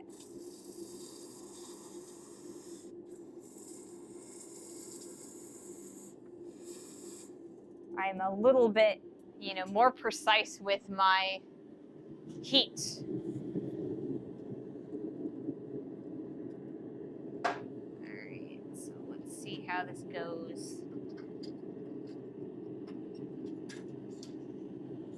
If I can even get this in here now. There we go.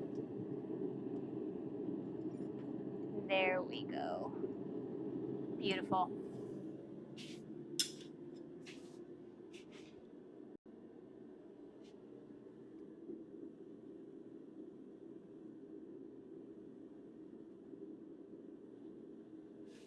Yeah, I'm a little bit on the rusty side when it comes to that kind of stuff, so I will see what I can do.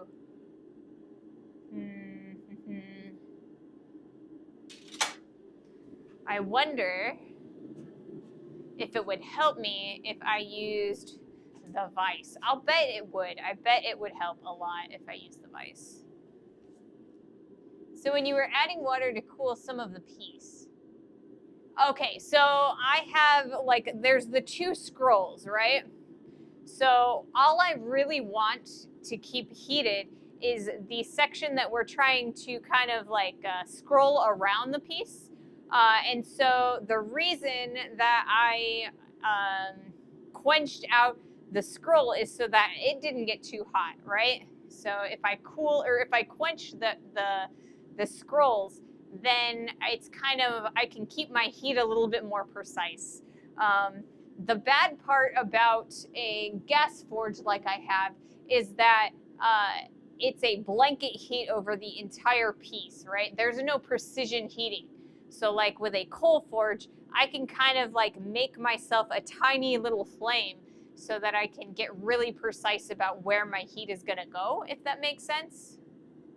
So in this case, you know, I have to, or I'm using the quench bucket to kind of help me out, keeping my heat a little bit more precise.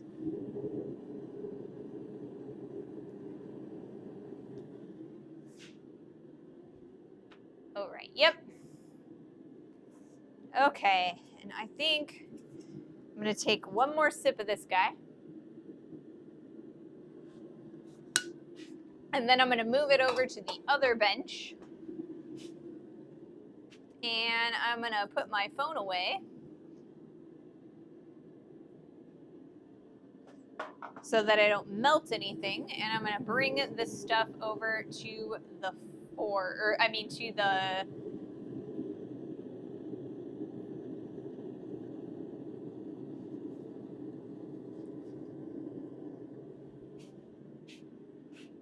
okay.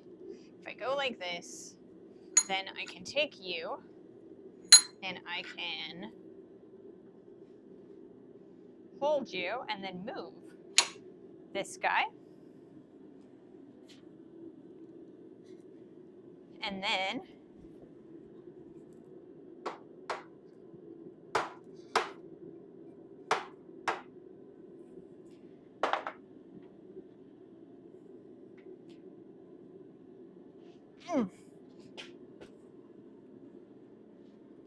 now we've got our piece on the wrap again. So we are on the back swing. And we will be able to heat that back up and do a second wrap on there. What do you guys think? So what I'm going to do now is I'm going to quench this section over here and this section and that section. That way it is a little bit easier to work with.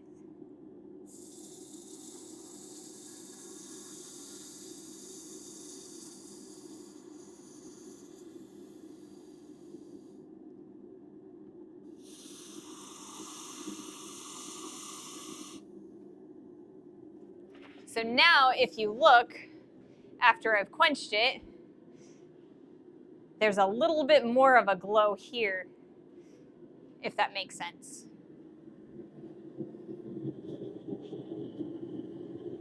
All right, let's see if I can get this back in there. And I might not be able to with the bricks like that. I think I'm gonna have to move my bricks. I think that is the best course of action there.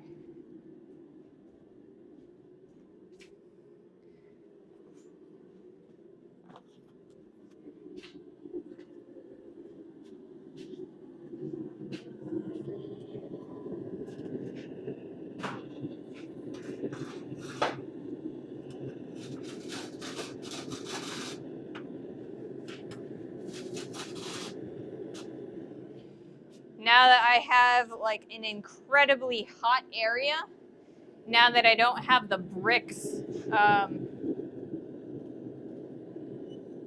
kind of closing it in, so I can really feel that heat over here now. All right, so we'll see. Oh, that's not going to be good there.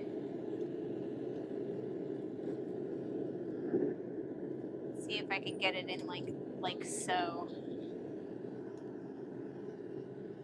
And then I will move the bricks again to kind of close it in.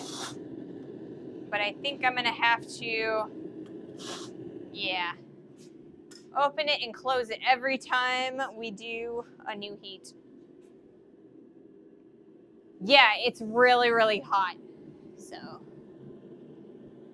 gotta be really, really careful. I can really start feeling that heat coming off of the forge. The reason I keep those bricks there is that it keeps that heat inside the forge a little bit better. So by bringing them out, it allows me to kind of, manipulate the pieces of steel easier now that we've got that such a large piece. But it also it lets a lot of the heat escape. But yeah, it's really hot, so that's why I'm using both the, the welding glove and the tongs to manipulate that stuff.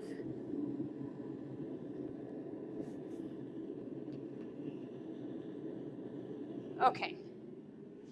So now I'm going to open this guy.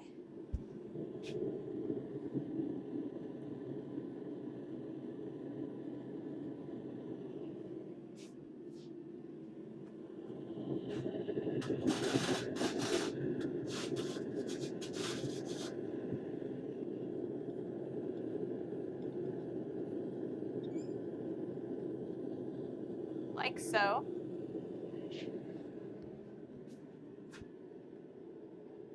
And we're going to open this guy.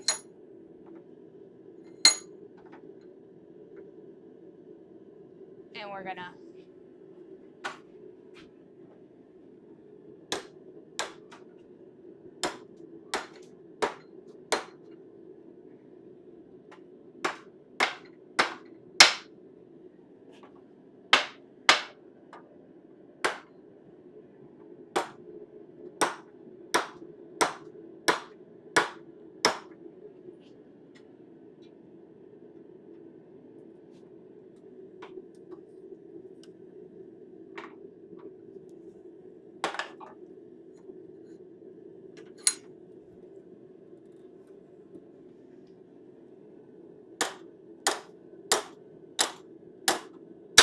whoops.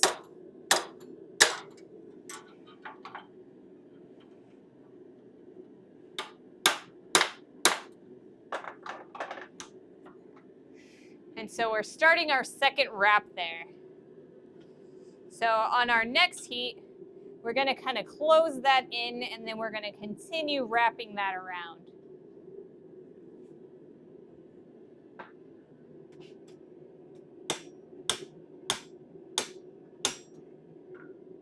So we really need to pinch those in, but I think if I use it this way, it's going to make it a little bit easier to get back in the forge. So I'm pretty happy with that.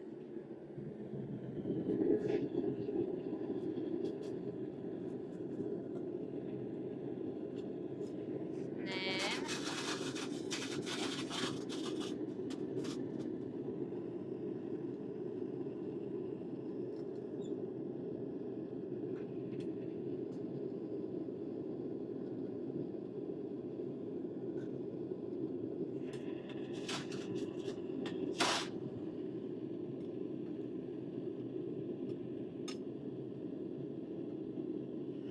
alrighty.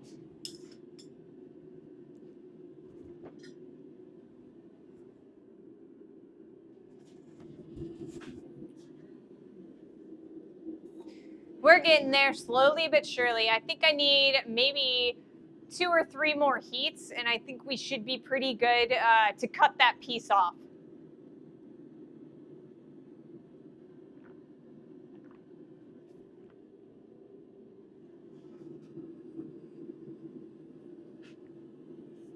Once we cut that piece off, it'll be a lot easier to handle. But we won't have the nice handle on it. So it'll be easier for me to manipulate that wrap, but I won't have that big long handle to work it with.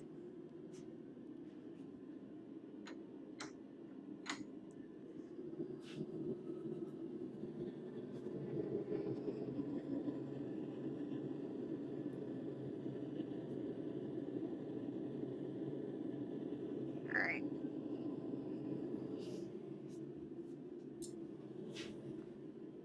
How much time? We got enough time for one more heat before the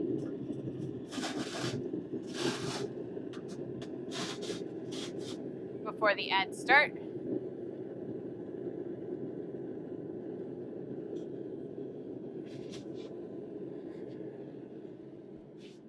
All right, let's see if we can bring this over here like so and see if I can't manipulate this a little bit easier over here. Probably not, it looks like. Let's see if I can't move it open.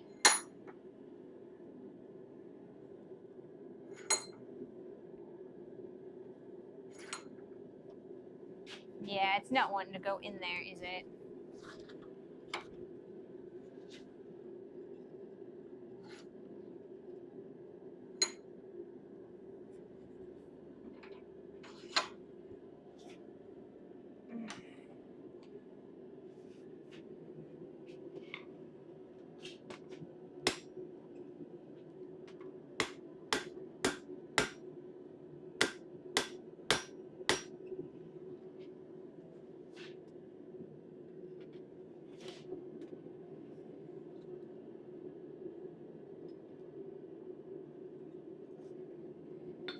Okay.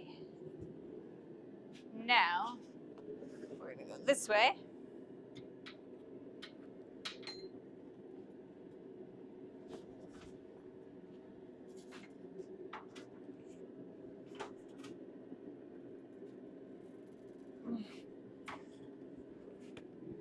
And now we've got them a little bit closer together.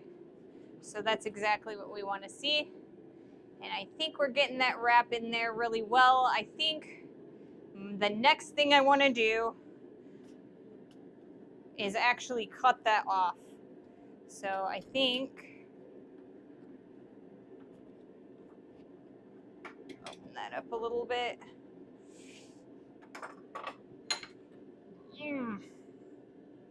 Okay, so we're gonna close our forge so that we're not polluting everything as badly with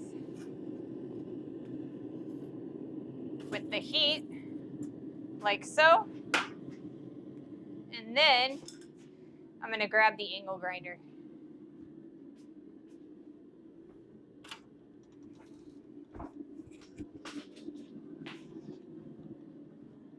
We'll put that angle grinder right here.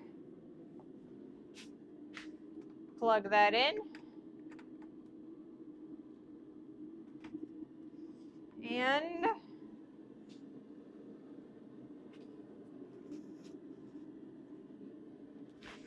let's see if I can do this without causing a giant disaster.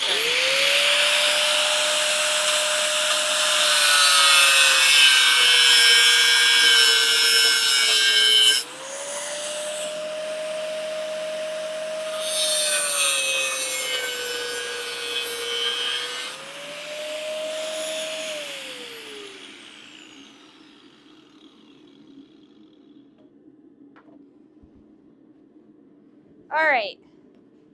Now, I did a bad, and I really, really should have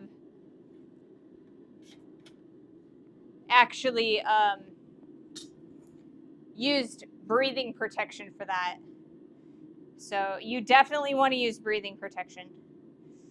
So now we've got our wrap. It's kind of, you know, it's kind of cut off like that. So the next thing that we're going to do is we're going to put this back in the forge, And we're gonna bring that tail out and then bend it backwards. And we've got 2 nice wraps on that side. We've got 1 wrap going on that side. It's a little bit less, you know, decorative on that side, but I still think that we're gonna do all right. I still think it'll be really nice. So I'm gonna put this back in the forge.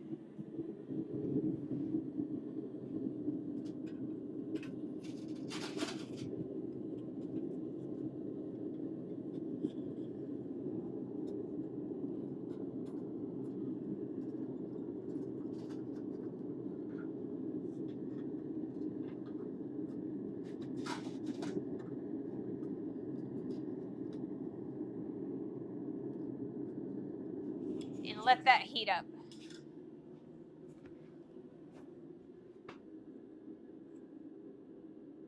Hello. Hi, Puncher Sag. Penchero Sag. Welcome in. Welcome in.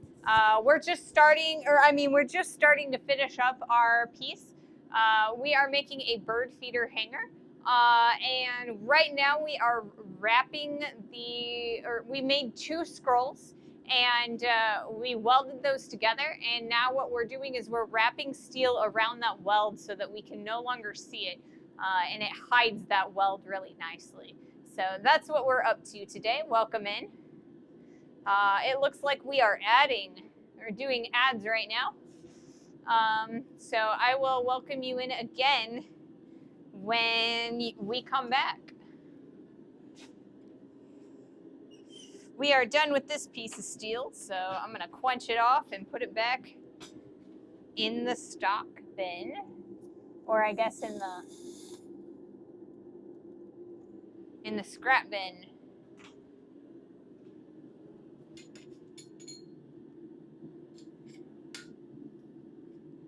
Quench both sides so that it doesn't set my buckets on fire, because they are nice plastic buckets, cat litter buckets, because I have a cat.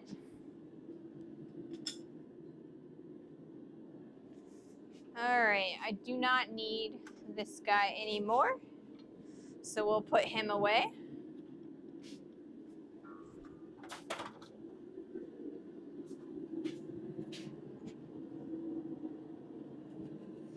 But yeah, I'm very do as I say, not as I do with safety equipment. I really should have had a dust mask on when I was using the angle grinder at the post vise, especially because my lungs are not very good.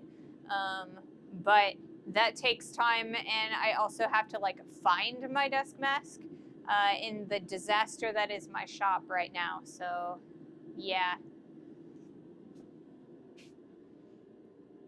So welcome in, Punchero Sag. I've probably butchered your name, and I am so sorry for that. We are almost finished with our wrap. We've got just a little bit further to go, and then we will be good to go, and we will be finished for the day. I'm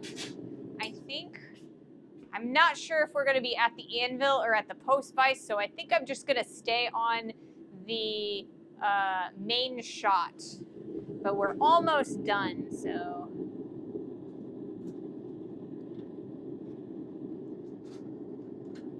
Oh, come on. Get all up in there.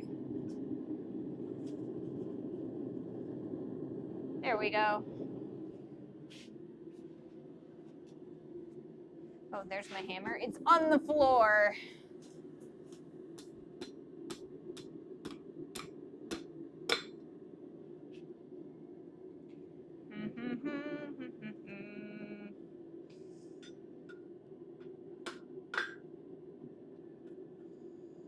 Let's see. If I put this in the vise, I should be able to make it function correctly, maybe.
All right.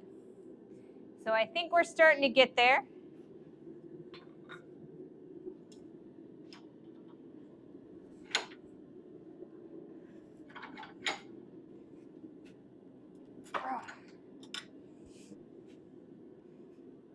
We've got 2 nice wraps, so I think we need to squish those in there just like so.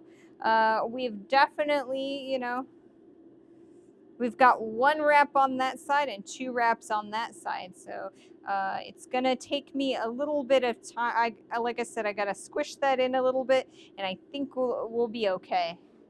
I think I'm pretty happy with this. It's doing wraps is always very challenging.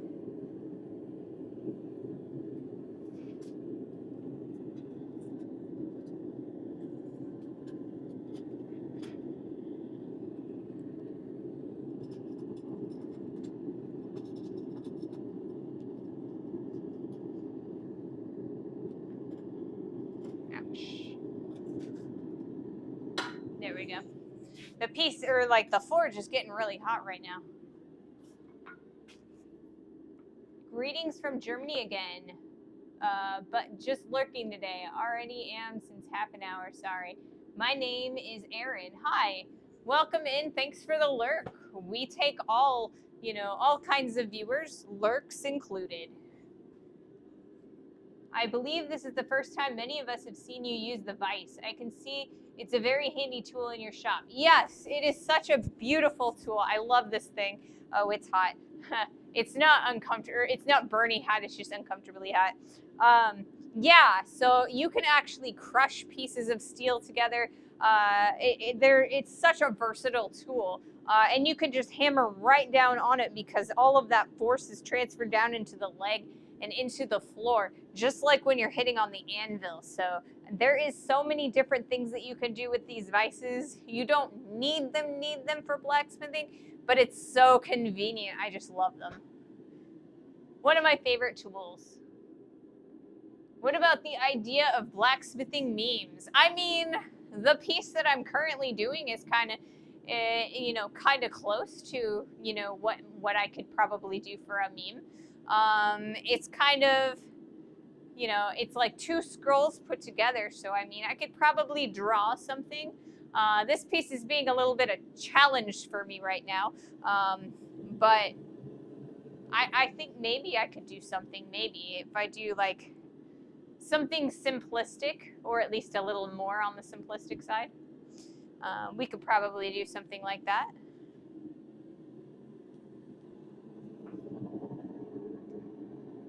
And we're going to continue on the vise. It looks got what I saw by now. Oh, it looks good what I saw by now. Yeah, I think it looks really nice. I'm pretty happy with it.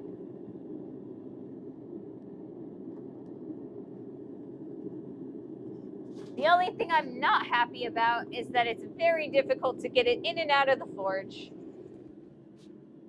You know what? While I'm here, I'm going to do this. That way it's going to it'll hold the thing a little bit easier. So if I put this together like so and hold this on here, it should, in theory, squish those 2 together. Yes, beautiful. That's exactly what I wanted it to do. Now I'm going to open it really, really hot, or really, really open. And then we're going to squish those 2 together like so. We're going to do this really, really slowly because we want to make sure that we're not causing issues for ourselves. I do need to do this real fast.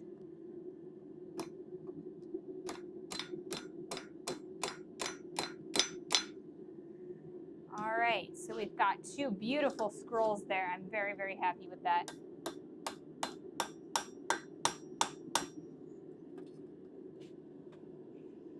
Yes, that's gorgeous. I really like that a lot.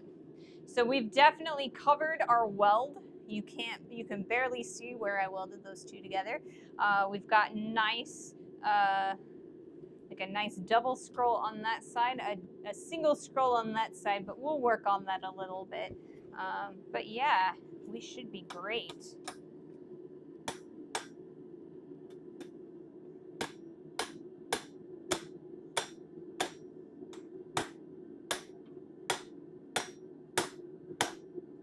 All right, excellent.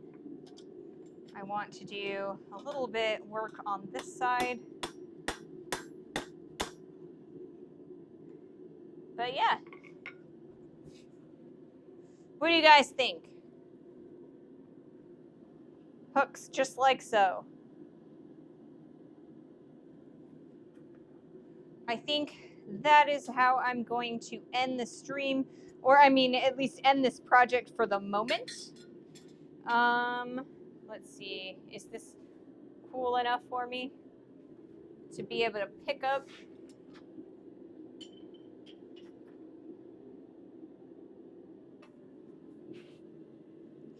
Okay. Yep, this is dead cold now. We're good to go on this guy. So, we've got this guy, and it's gonna go like so. And then this guy is gonna come on like just like so. So I think that's gonna look really nice. I really like the way that ends up. What do you guys think? Call it done? Oh, well, I mean, except for the two weld, or like the spot welds that I need to do, but I can't show those on stream, unfortunately. I just don't have my setup really well. So I hope that was very informative for you. I hope you guys had fun. So yeah, let me swap you to this camera real fast, or maybe not because the battery on that one died. But yeah, so we are done for now, except for, you know,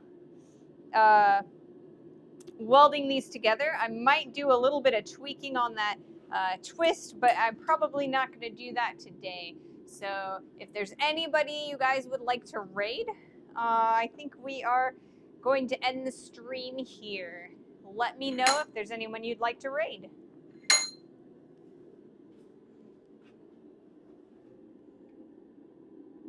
I enjoyed the project very much. Well, thank you. I'm glad you enjoyed the project, Ping. This project was specifically for you, so if you didn't enjoy it, I'd be a little bit on the sad side, you know? So, yes. Very exciting. Let's see. Is there anybody that we can raid right now? Because we've almost been at this for 3 hours. Man. Let's see who is available. Who's around? Rug shaving. That's an interesting thing to watch. But I think I'd rather do something. Oh, look. There is a glass blower. How about that? Are you guys interested in seeing a glass blower?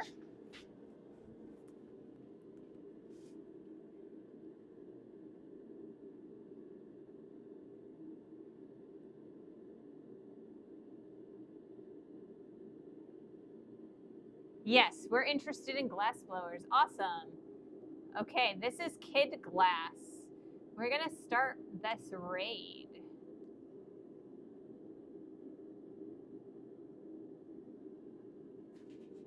Excellent. So I hope you guys had a lot of fun. Thank you all for joining me. I hope you enjoy this glass blower and the glass sculpture that they are making. Have a lovely rest of your weekend and your day.